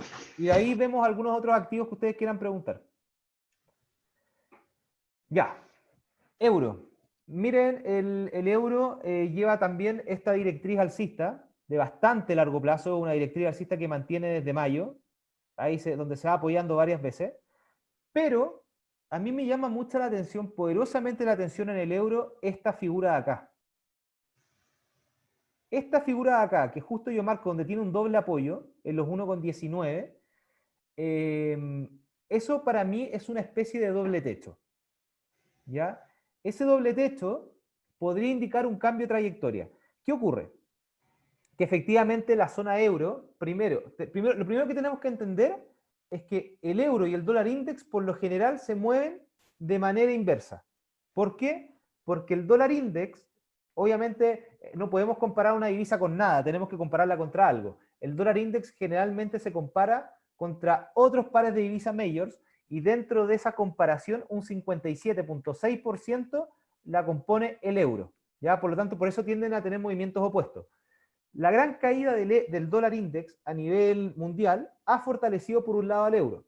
Por otro lado, el gran acuerdo presupuestario de la Unión Europea, recordemos en esta gran cumbre que se conoció el 17 y 18 de julio, si no me equivoco, favoreció mucho al euro. ¿Ya? Y uno dirá, pero ¿cómo va a favorecer el euro si van a imprimir más euros, van a haber más euros circulando por el mercado? Porque no es un acuerdo de presupuesto donde los euros vayan a salir inmediatamente al mercado, sino que van a ir de forma paulatina durante varios años, ¿ya? Ahora, ¿qué ocurre? Como dije al principio, para mi gusto, y esta es una opinión personal, a la zona euro no le conviene tener un euro tan caro. ¿Por qué? Porque la zona euro tiene que salir adelante, ¿ya? Tiene que sacar adelante su economía. Ya conocimos el PIB de la zona euro hoy día, que fue un PIB históricamente bajo desde que se tiene registro. Desde el año 95 se tiene registro del PIB en la zona euro. Cae un 12.1% en la zona euro, principalmente liderado por España, donde el PIB cae un 18.5% y en Alemania cae un 10.1%, que es un desplome sin precedentes de posguerra en Alemania. O sea, estamos con cifras malas en la zona euro. El problema es que pese a todo esto, el euro sigue subiendo. ¿Por qué? Porque Estados Unidos está mostrando una moneda muy depreciada. Entonces, eso a la zona euro, como dije, no le conviene, y para mí, Christine Lagarde, que es la presidenta del Banco Central Europeo, ya debiese empezar a mostrar señales para, de alguna manera, tratar de incentivar o hacer que la moneda europea sea más atractiva, ¿ya? Que hacerla más competitiva frente a frente al dólar, por ejemplo. ¿Ya? Así que, para mí, el euro, mientras más cerca lo agarren, perdón lo poco técnico, pero mientras más cerca lo agarren de los 1,1910, pensando en una caída para ir a buscar los 1,1698, para mí es interesante. ¿Puede subir todavía? Sí. De hecho, si yo miro el RSI, me marca todavía una trayectoria pendiente positiva. O sea, tiene espacio para seguir subiendo. Por eso yo esperaría, ojalá, lo más cerca a los 1,1910 para ir a buscar una caída y proyectarla hasta los 1,1698. Vamos a ver preguntas. Estoy contigo, Nico. El doble techo en esos niveles es muy fuerte, me dice José Luis. ¿Es un pullback o retroceso? Mira, no veo pullback. No veo un pullback acá. No sé, a lo mejor se hablaba 1,25 en mediano plazo. Sí, obvio. Sí, visiones hay muchas. Sí, el euro puede seguir subiendo. Lo que pasa es que si yo lo agarro cerca de los 1,1910, para mi gusto, porque uno tiene, a ver, en el trading, como dije, yo no tengo la verdad. O sea, esto puede llegar hasta la 1,40, puede llegar hasta los 2, lo que sea. El tema es que mi estrategia, y por eso yo hablo desde mi visión, la ocupo en soportes y resistencias claves. Para mí, los 1,1910 demostró hace pocas semanas ser un soporte y ser una resistencia clave, ¿ya? Por lo tanto, por probabilidades, que recuerden, en el trading yo tengo que ir a buscar las mejores probabilidades para mí. Y en este caso, yo tengo que pensar que la mayor probabilidad que tengo en este escenario es que si ya ha tocado 2 o 3 veces los 1,1910 y ha caído, lo más probable es que yo vaya a buscar acá. Y lo otro es ponerme también en un escenario fundamental para sustentar un poquito mi escenario técnico. Y para mí el escenario fundamental es que a la zona europea no le conviene tener una moneda tan cara porque pierde competitividad contra el dólar americano, ¿ya? Pero puedes estar tú en toda la razón de que puede llegar a los 1,25. A mí, Nico, estoy de acuerdo contigo. ¿Ya? Me gusta cómo lo planteáis en la manera técnico, pero yo veo más potente en el fondo el nivel de incentivos, creo, de visión, creo que el nivel de incentivos que va a tener Estados Unidos, pensando también, metiendo el tema de las reelecciones de Trump, creo que eso podría en el fondo hacer que se deprecie más el dólar index y podría potenciar más el euro. Claro. Eso en el fondo como mi visión, pero encuentro súper interesante la resistencia y los soportes. Yo hice un análisis parecido, estoy muy de acuerdo contigo, así que creo que es una buena oportunidad para hacer trading dentro de esa zona. Sí, por eso yo digo acercarse al 1,1910. Y de hecho, si yo miro los máximos en el euro, tengo máximos bajistas. Ya, así que, ojo, también tengo mínimos, si lo miro a largo plazo, también tengo mínimos alcistas, por algo tengo una directriz. Es que, ojo, y miren esto. Ojo con lo que estamos conversando. Si ustedes se fijan, yo acá tengo una directriz alcista, ¿cierto? Si el euro cae hasta acá, imagínense la tremenda caída que podría tener, sigue estando en directriz alcista. ¿Ya? No hay que perder ese punto, porque podría perfectamente mantener la directriz alcista e ir a buscar apoyo en esta línea. ¿Qué apoyo? El apoyo en la directriz. Es que lo tiré al ojo porque obviamente puede ser acá, puede ser acá, puede ser acá. Por eso marco como referencia el soporte de los 1,1698.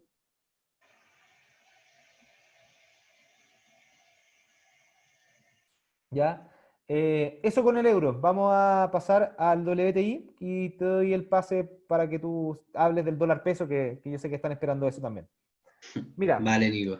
para los que me preguntaban por divergencia, acá hay divergencia. ¿Ya? Eh, a ver, ¿qué hemos conocido del petróleo? Primero, el petróleo, luego... Ah, ojo, antes de hablar del petróleo y de los aspectos fundamentales técnicos, el gráfico que estoy mirando es del petróleo spot. Recuerden que en la plataforma ustedes tienen contratos futuros y contratos spot. La gran mayoría son spot, ¿ya? Eso quiere decir que no tienen fecha de vencimiento. Ya tenemos disponible el contrato spot de petróleo en plataforma. Es WTI nomás. Si no lo ven en la plataforma, les voy a invitar a que hagan lo siguiente. Pinchen con el botón derecho en cualquier activo y pongan mostrar todo. Al mostrar todo, se va a actualizar la planilla, ¿ya? Eso, para que puedan buscar el spot. Ventajas y desventajas de uno y de otro. Primero, el contrato futuro de WTI tiene fecha de vencimiento. Esa es una desventaja. La ventaja es que no tiene swap.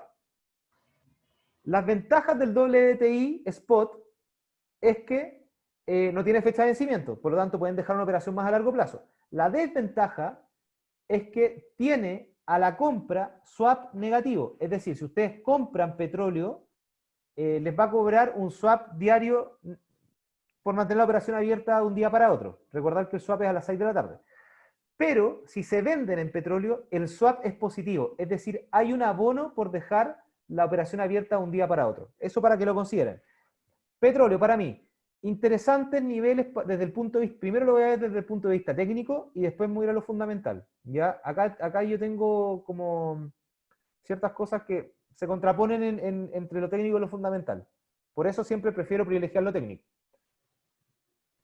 En lo técnico, el petróleo está en una resistencia muy, muy importante que lleva varios días. De hecho, en domingos anteriores, en charlas anteriores, le hemos comentado esta resistencia, en torno a los 43,66, ¿cierto? ¿Qué ocurre? Que los máximos del petróleo son ascendentes, ¿cierto? Y los máximos del RSI son bajistas. Por lo tanto, hay una divergencia bajista entre el RSI y el precio. Y el MACD lo mismo, máximos bajistas. Por lo tanto, hay una divergencia bajista entre el MACD y el precio. ¿Ya? Eso, desde el punto de vista técnico, son señales bajistas. Y al encontrarse en una resistencia, yo personalmente estaría vendido en petróleo, siempre y cuando el domingo abra en estos niveles o bajo los 43,66. Porque si abre en los $44, claramente la señal es alcista y yo voy a ir a buscar los 54,55. Desde el punto de vista fundamental, ¿qué hemos conocido? La OPEP dio un informe a principio de semana donde dijo que la demanda por petróleo de cara a fin de año ellos la veían más deteriorada, ¿ya? Si hay una menor demanda, ¿qué debiese pasar? Joseto. Si hay una menor demanda, Ah. si tenemos una menor demanda, Si hay si mayor tenemos oferta y menor una... demanda, el precio tiende a caer, Exacto. ¿ya? En este caso, como ocurre en el petróleo, si ellos proyectan, ¿por qué no cayó? ¿Por qué no pasó nada en definitiva? Lo que ocurrió es que la OPEP también, y creo que esto ocurre la próxima semana, se van a juntar a evaluar el escenario de oferta y demanda, el equilibrio económico en base al petróleo que ellos le llaman. Y por eso para mí el petróleo está esperando eso, está esperando la decisión final si la OPEP finalmente va a recortar o no la producción de petróleo. Y por otro lado, obviamente, todo el tema del desconfinamiento, mayores vuelos, mayor transporte, mayor consumo de gasolina, de diésel, etcétera, etcétera, todo eso también ayuda al petróleo. Pero desde el punto de vista técnico, para mí, si el petróleo abre bajo los 43,66, es para ir a buscar los 30,25 como soporte. Si es que abre los $44, me compro y voy a buscar los 54,55. José, tú te voy a dejar la palabra a ti ahora. Ya, po. Me voy a ir al dólar peso. Uy, perdón, algo pasó. Cobre dólar peso, ¿cuál vas a partir? Partamos con el cobre, partamos con el cobre, para dejar el dólar peso al final. Ahí estamos. Perfecto.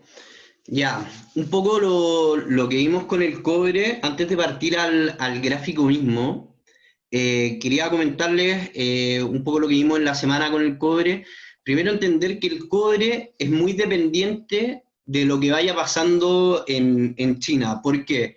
Porque seguramente muchos de ustedes deben saber, el mayor demandante de cobre a nivel mundial es China y en el fondo es en grandes cantidades el mayor demandante, y entonces lo que vaya afectando a China va a pegar mucho a cómo va a afectar la demanda de cobre.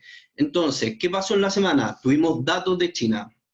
¿Qué datos tuvimos? Tuvimos índice de producción industrial, que es muy importante, en el que se esperaba, en el fondo, se esperaba que fuera un 5,1% y fue menor a lo esperado, fue un 4,8% que fue igual a lo anterior. Fue menor a lo esperado, lo que, si lo ponemos a analizar, si el índice de producción de China es menor a lo que está esperado, entonces nosotros podemos hacer el análisis de creer que China va a demandar menor cobre porque va a producir menos. ¿Qué otros datos hubieron? También tasa de desempleo que se mantuvo y también ventas minoristas que también fue menor a lo esperado, que también económicamente China, si tiene ventas minoristas peores y económicamente está peor, también podemos creer que podría haberse deteriorado también la demanda de cobre.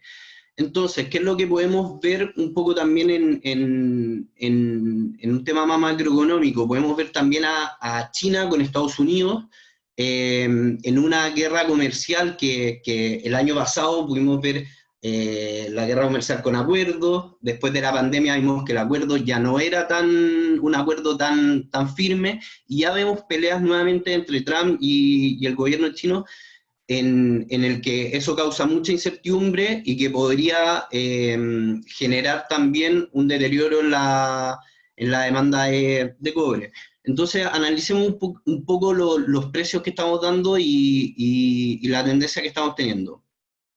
Vemos en los niveles que estamos teniendo, tenemos al cobre en un precio de 2,85, en el que vemos que ha repuntado durante posterior a la pandemia, y ya empieza a llegar a un triángulo de decisión que creo que es súper importante y que es súper determinante. Como vimos el jueves, los datos creo que es súper importante para poder determinar este triángulo de indecisión. Podemos ver que el jueves, que es la penúltima vela, salió de este triángulo y hoy día volvió a retomar y ya está dentro, pero es súper determinante para ver el precio del cobre, hacer un análisis de lo que podría pasar con China y de lo que podría pasar un poco con la economía mundial, para poder ver si sigue creciendo y sigue esta producción, a ver si podría llegar a romper niveles de los 2,98, podría ir a buscar, pero viendo un poco si es que continúa este crecimiento, que por lo menos con los datos que ya vimos no se fueron dando. Un retroceso podríamos ir a ver niveles de los 2,76, y ya posterior a eso, con un rompimiento de este triángulo, podríamos ir a 2,63. Y también, como les comenté, si continuara todo el tema de la incertidumbre con la guerra comercial con Estados Unidos, de que no se están llegando a acuerdos, podríamos ir a buscar ya a niveles de 2,63 y ver cómo se deteriora un poco el cobre. Ahora, Nico, pon un poco el dólar peso. Si tienen alguna duda sobre el cobre, pregúntenos, no hay ningún problema.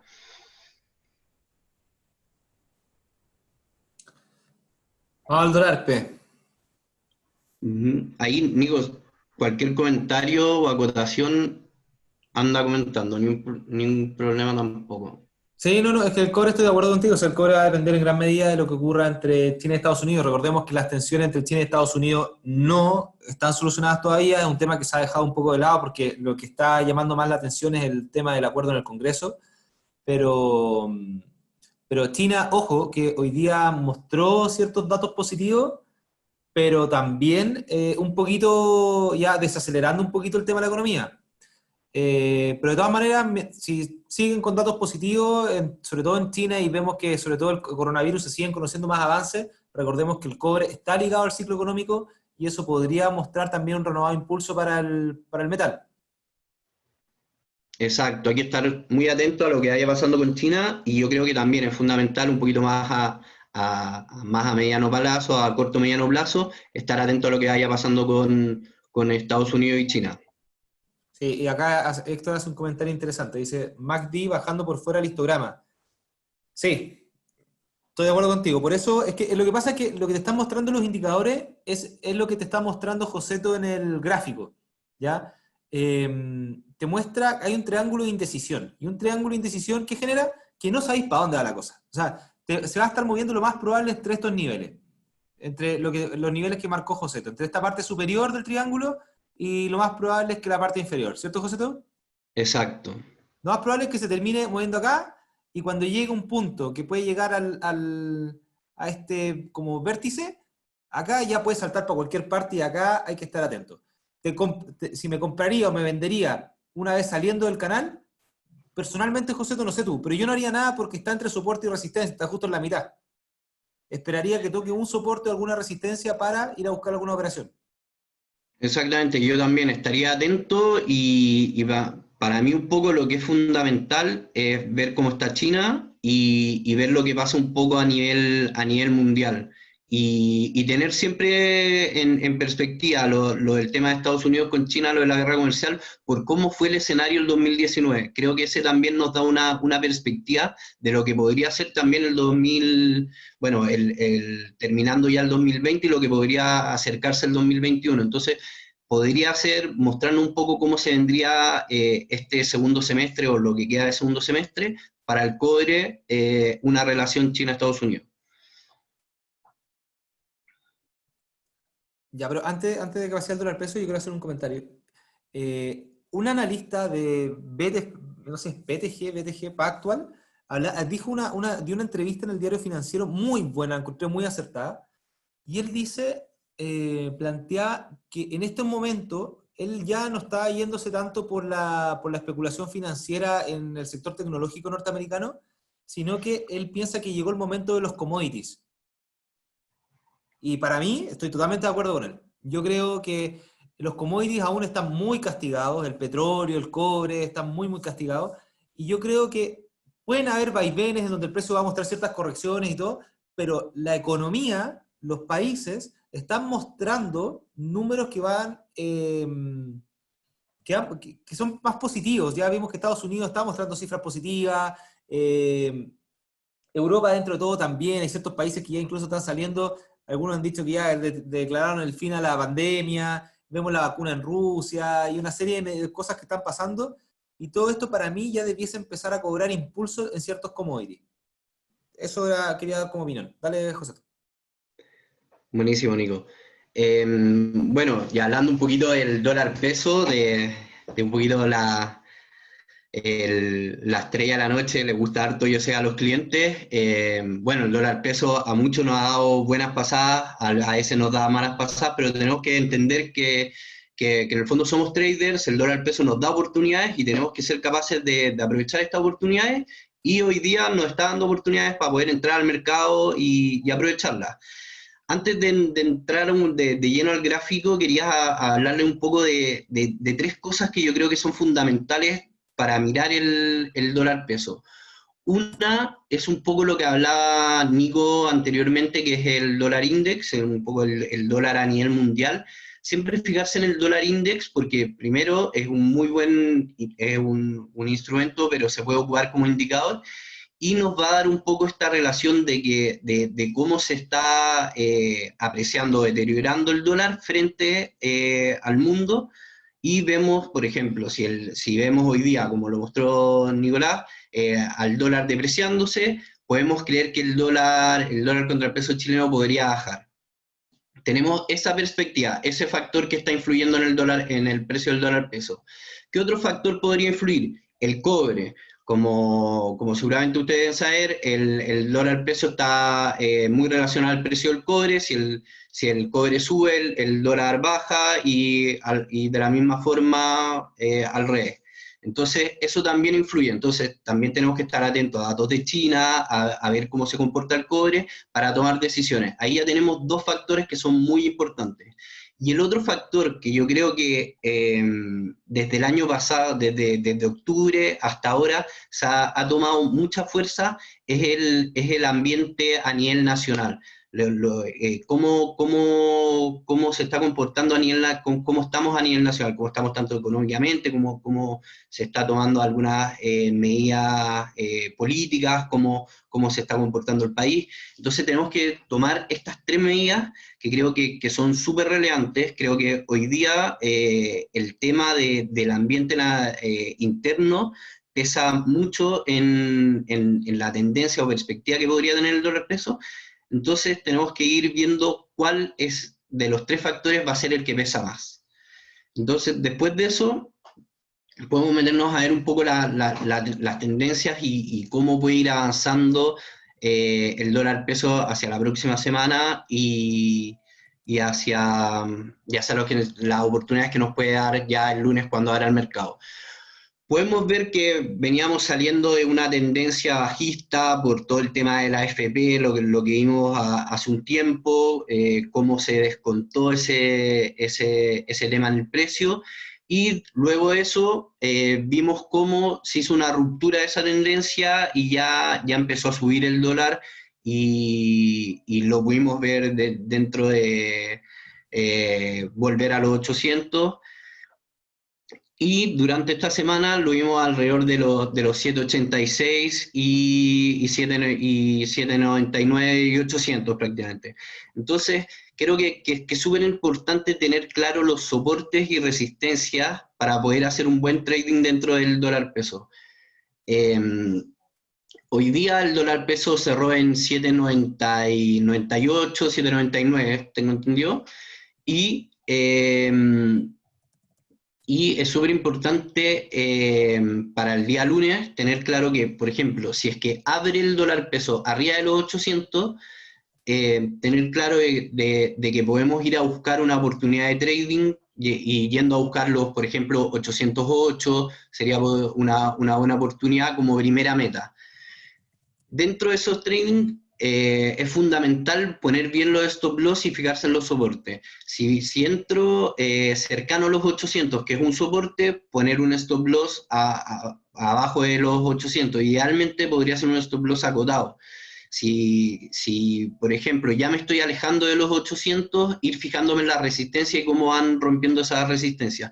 Pero ya si se hace una ruptura de los 800, yo creo que se podría ir a buscar perfectamente en el corto mediano plazo los 823 sin ningún problema por temas fundamentales. Primero, cómo se ve la perspectiva de Chile de acá a mediano plazo con todo el tema de cómo nos ha afectado el tema de la pandemia, de lo que se podría venir como un estallido social 2.0 después del confinamiento, y de que se nos puede venir también un 2021 con temas que no son menores. Primero, tenemos a fin de año tenemos el tema de la Constitución, el 2021 tenemos elecciones de alcaldes, se vienen también presidenciales, entonces creo que todavía queda mucha incertidumbre a nivel nacional que podría hacer el dólar subir.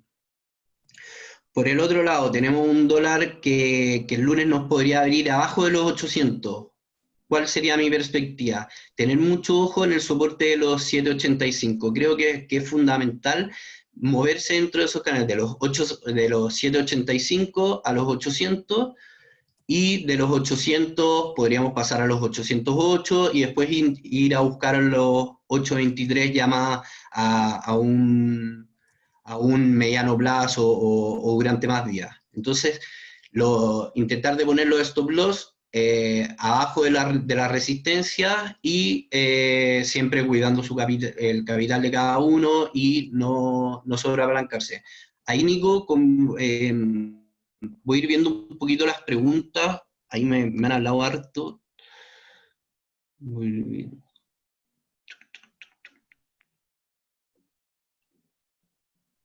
Muy excelente exposición, don Nicolás, don José, impresionante. Gracias.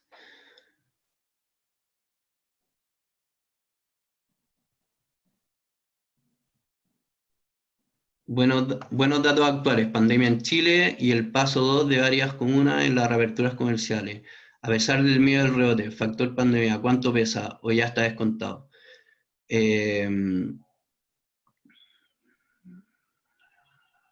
Reaperturas comunales. No entendí, Héctor, la pregunta. Si me la podrías reformular, te la contesto feliz. Gracias por el soporte, conocimiento, excelente charla. Numérica no te podría dar respuesta. Oh, ese fui yo. Ah, ya, perfecto.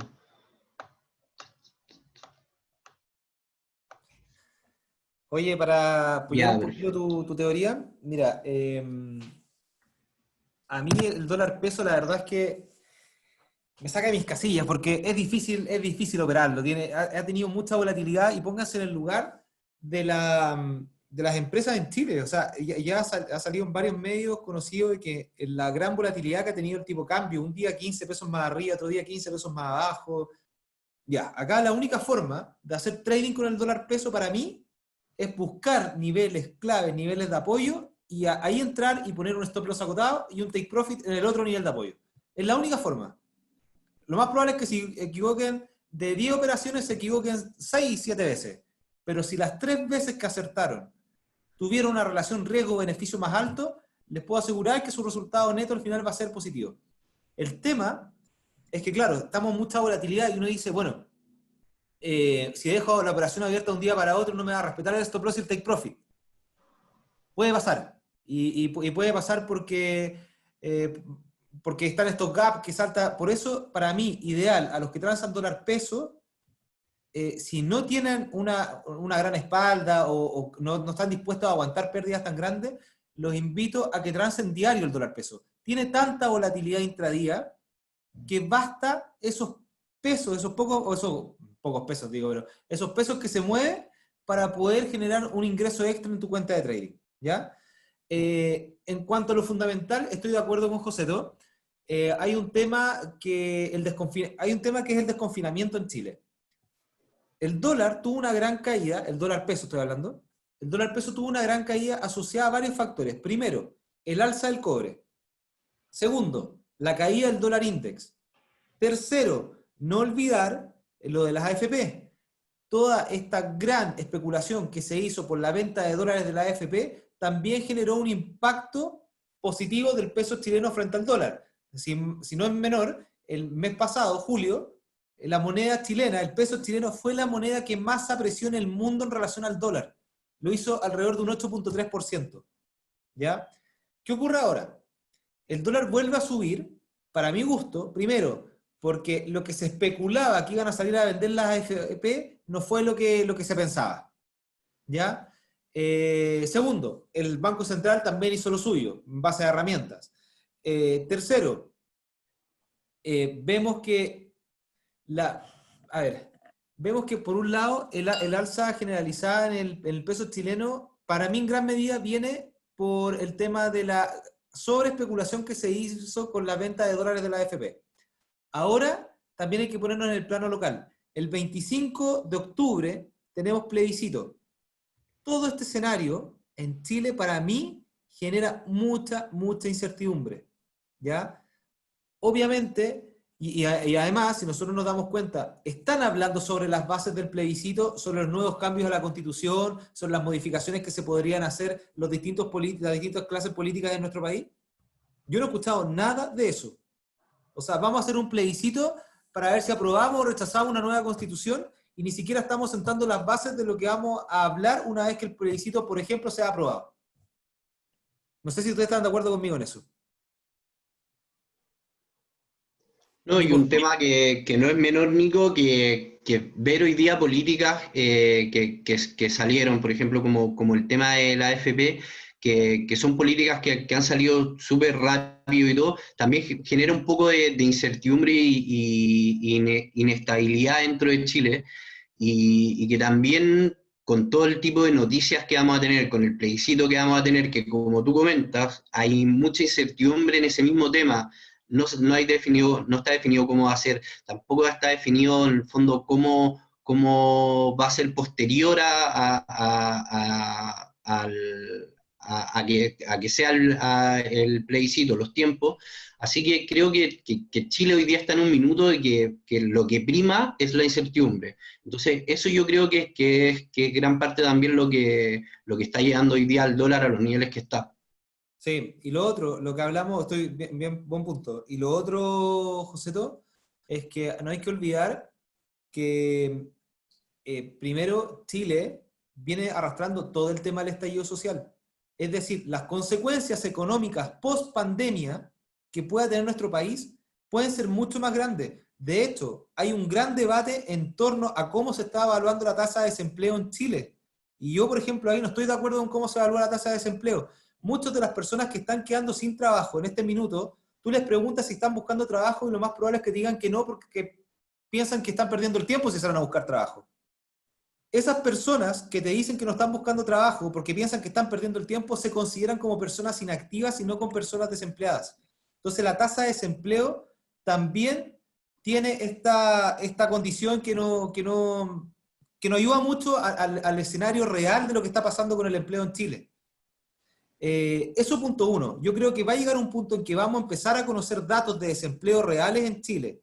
Y de hecho, en la tasa de desempleo en Chile, gente que realmente está buscando trabajo, llama poderosamente la atención dos cosas. Uno, que porcentualmente están más desempleados los inmigrantes que los chilenos.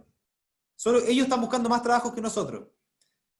Segundo, hace mucho tiempo, y creo desde el año 2002, que no se conocía que la tasa de desempleo en hombres es mayor que la tasa de desempleo en mujeres. O sea, hay datos acá que no están arrojando las cifras reales y eso a mí me llama poderosamente la atención. Punto 2. Como ya hablamos, se viene todo el tema de lo que podría ser una crisis crediticia en Chile. Están saliendo luces, comentarios, estadísticas, estudios, etcétera, etcétera, de que hay un alta en la morosidad en los chilenos. De hecho, ayer, no me acuerdo si lo leí, en el Financiero o en la Tercera, en uno de los dos diarios está, pero generalmente la morosidad estaba con centros comerciales, con casas comerciales. Por lo tanto, esto no es menor.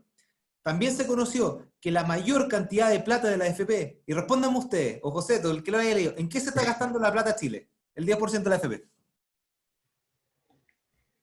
Yo leí en el retail, en televisiones, En plasma. en plasma, en Smart TV ahí. Oye, Rodrigo, creo que ya no existe en plasma, se llama ahora puro LED. Me pasó el otro día y me dijeron eso. Exactamente, se están gastando más la plata en puros bienes de primera necesidad, que me dice Carlos, de todas maneras, o sea, están gastando la plata en cualquier cosa. ¿Ya? Entonces, ¿qué va a pasar después de todo esto? La gente se va a gastar ese 10%, incluso hoy día leí una estadística que el índice de aprobación de las AFP por parte del ciudadano común ha aumentado. ¿Ya? Sé que es súper difícil el escenario que estamos planteando. De hecho, el escenario que estamos planteando es más negativo para Chile que otra cosa, ¿cierto? Entonces, si a mí me preguntan, bajo este escenario, bajo la posible crisis crediticia que podríamos tener en el país por el no cumplimiento de pago de créditos y deudas por parte de nuestros ciudadanos, incluso de las empresas con sus proveedores. Segundo, las consecuencias que podría tener un posible, eventual, no podemos darlo por cierto, por un eventual estallido social en nuestro país. Tercero, lo que podría pasar, por ejemplo, con el tema del plebiscito, la incertidumbre en torno a eso, porque todo eso genera, para mí, un escenario no solo de incertidumbre económica, también de incertidumbre social y política. Ya, bueno, ahí lo voy a leer ese enlace que mandaron por ahí. Pero José, yo estoy de acuerdo contigo. Para mí, el dólar peso, si lo miro a grandes rasgos, para mí es más alcista la visión a largo plazo. Yo creo, me la juego acá, yo creo que el dólar va a llegar nuevamente, por ejemplo, a los 8.50. Pero eso a largo plazo. Para aguantar eso, para mí, hay que tener guata y aguantar las caídas. ¿Por qué? Porque también hay que conocer los posibles datos del IMASEC, los datos de PIB, que se conozcan a futuro, porque es muy probable que las estimaciones del Producto Interno Bruto de Chile puedan ir mejorando. ¿Por qué? Porque gran parte del 10% de la AFP que está sacando la gente y de las 500.000 pesos que está dando el gobierno, la gente lo está ocupando en consumo. Y recordemos que el consumo es un componente de la ecuación del PIB, ¿ya? Por lo tanto, si la gente gasta más, si se consume más, el PIB puede verse beneficiado por ese lado, ¿ya? Así que es probable que conozcamos ciertas noticias positivas de repente, noticias positivas desde China que hagan subir el precio del cobre, una caída generalizada del dólar, y todo eso puede hacer que de repente el dólar peso pueda mostrar ciertas correcciones. Y lo más probable es que las correcciones del dólar peso estén dadas por ese lado. Pero, dejando el retrovisor de lado y mirando hacia adelante, lo que se nos viene es muy difícil. Yo creo que si Chile ha caído en un pozo de 20 metros de profundidad, con todo lo que está pasando, hemos subido 2 metros, pero todavía nos quedan 18 metros por subir. Así que estamos bien, para mí el escenario no es muy positivo. Para mí es más bajista para el peso chileno contra el dólar. Ahí te dejo la palabra a ti, José. Sí, yo estoy súper de acuerdo contigo, Nico. O sea, primero en temas de trading, más a mediano plazo, ver el dólar en tal vez 8.50, estoy de acuerdo. Eso sí, tienen que tener súper claro lo que comentaba Nico. Podrían haber correcciones con algunos datos que podrían ser mejores a lo esperado en términos económicos. Podrían haber correcciones. Por eso, tener súper claro su estrategia de trading. Si van a hacer una estrategia donde quieren aguantar y ir a buscar, por ejemplo, los 8.50 y aguantar esa operación y dejarla abierta, tienen que darle espacio a esa operación y poner un stop loss mucho más amplio. Si quieren hacer operaciones más a corto plazo, que yo lo encuentro una oportunidad muy buena, a mí me gusta bastante esa oportunidad, fijarse muy bien en los soportes y en la resistencia. Hoy día los soportes y las resistencias creo que están muy marcadas y creo que hay una oportunidad muy buena para poder hacer operaciones cercanas a los soportes y ocupar un stop loss acotado. Así que los dejo un poco con esa recomendación. Ahí ven un poco con cuál de las dos opciones van tomando y lo mismo, yo creo un poco, tengo la misma perspectiva que el Nico. Yo también soy un poco más pesimista de lo que podría venir a Chile. Espero totalmente estar profundamente equivocado y que lleguemos a acuerdos y que todo se solucione y que podamos mover la economía y que nuestro país esté mucho mejor. Así que esperemos que todo esté bien. Así es. Bueno, para cerrar, me estaban preguntando mi opinión ahí, que me la jugara. Me la voy a jugar. Yo, si es que el precio el lunes abre por sobre los 802, yo estoy buscando compra. Porque los 800, en estos momentos, entre 802 y 798, es un nivel clave de soporte. Ahí lo tiene muy bien marcado Joseto. 798, 802 para mí es una zona de soporte interesante, interesantísima, o de resistencia, como ustedes lo quieren mirar. Es un nivel clave. Para mí, si el dólar peso chileno el día lunes abre por sobre los 802, para mí son compras, desde mi punto de vista. Si abre 796, 797, podría pensar que le está costando romper la resistencia de los 800 y que podría estar dado por esta caída generalizada del dólar y por el alza del cobre, ir a buscar un retroceso. Pero a largo plazo, mi mirada es más alcista. Plebiscito con pandemia claramente no es buena idea. ¿Cómo es el valor premercado? Te invito a que te metas en esta página, bolchile.com o .cl, no me acuerdo si es .com, pero .com.cl. Es la página de la Bolsa de Comercio de Chile y ahí tú puedes ver el precio del dólar antes que abra. Entonces puedes tener un... No siempre abre el mismo precio, porque las transacciones que se ejecutan al momento de la apertura son diferentes, pero es más o menos en ese precio. Palladium, la verdad es que no he seguido para nada el Palladium, pero a ver, no sé mucho del Palladium en realidad. Yo personalmente no lo sigo, no lo he seguido. Ah, el franco suizo sí estoy al de, pero vamos a ver el franco suizo por la hora, ya llevamos casi 2 horas acá, para que también nos vayamos todos a descansar un ratito, pero veamos el franco suizo. En alguna parte yo tenía un análisis del franco suizo. Bueno, si no, da lo mismo. Vamos a improvisar.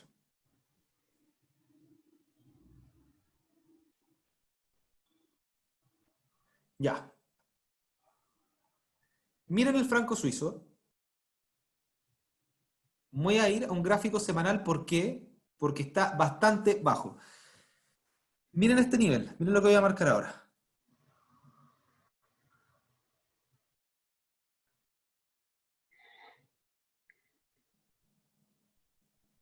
Es una zona de soporte realmente importante en el franco suizo. Si la llega a romper, ¿qué es lo que yo pienso que podría pasar? Yo pienso que el franco suizo estoy jugado más en posiciones vendedoras que posiciones compradoras, pero no me compraría ni me vendería todavía. ¿Por qué? Porque está en una zona de soporte importantísima, ya es justo en el precio que cerró hoy día, los 0,9090 más o menos. Esta zona de soporte a uno lo invita, en mi estrategia me invita a comprarme. Pero ¿qué pasa?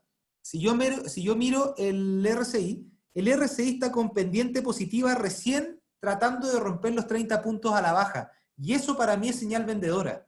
Por lo tanto, lo que yo esperaría es que rompa esta zona de soporte, ponte tú, que abriera el domingo los 0,8945, y ahí buscaría una posición vendedora. ¿Por qué? ¿Cuáles son los fundamentos que hay detrás de esta decisión que estoy pensando? Primero, si el precio del oro sigue subiendo, eso es alcista para el franco suizo porque ellos exportan dentro de sus productos, de su matriz exportadora, tienen mucho oro, ¿cierto?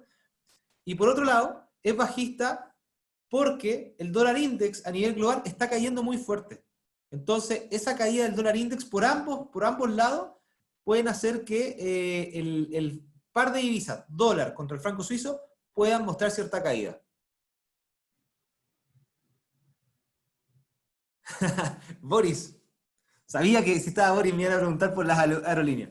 Yo pienso que las aerolíneas tienen, para mí, el trading y el mercado en sí, da lo mismo si es trading, si es bolsa, si es lo que sea, para mí, el mercado financiero accionario, uno tiene que ir a empresas que tienen potencial. Si tú me preguntas por las aerolíneas, si me preguntas por las acciones de los bancos, si me preguntas por las empresas de construcción, inmobiliaria, etcétera, el sector industrial, los commodities, el Royal Caribbean, por ejemplo, las empresas de casino, la hotelera, etcétera, etcétera, etcétera. Todas estas empresas que se han visto bastante castigadas con todo lo que ha pasado con el coronavirus, para mí, obviamente tienen un potencial interesante. ¿Ya? Eso yo creo que ya estamos por la hora, digamos, harto rato conversando. De hecho, yo aposté a la línea aérea, me fue bastante bien. ¿Sí? ¿Quién está hablando? Sí. Boris. Ah, yo, Boris. bueno. Ah, genial, Boris. La habíamos conversado harto. Sí, me fue muy bien. Qué bueno, me alegro. Así que por eso la pregunta, ¿qué va a pasar de aquí en adelante? Es que si siguen abriendo más aperturas comerciales y de hecho, te invito, te lo voy a compartir, no me acuerdo la página, pero hay una página donde se pueden ver estos números.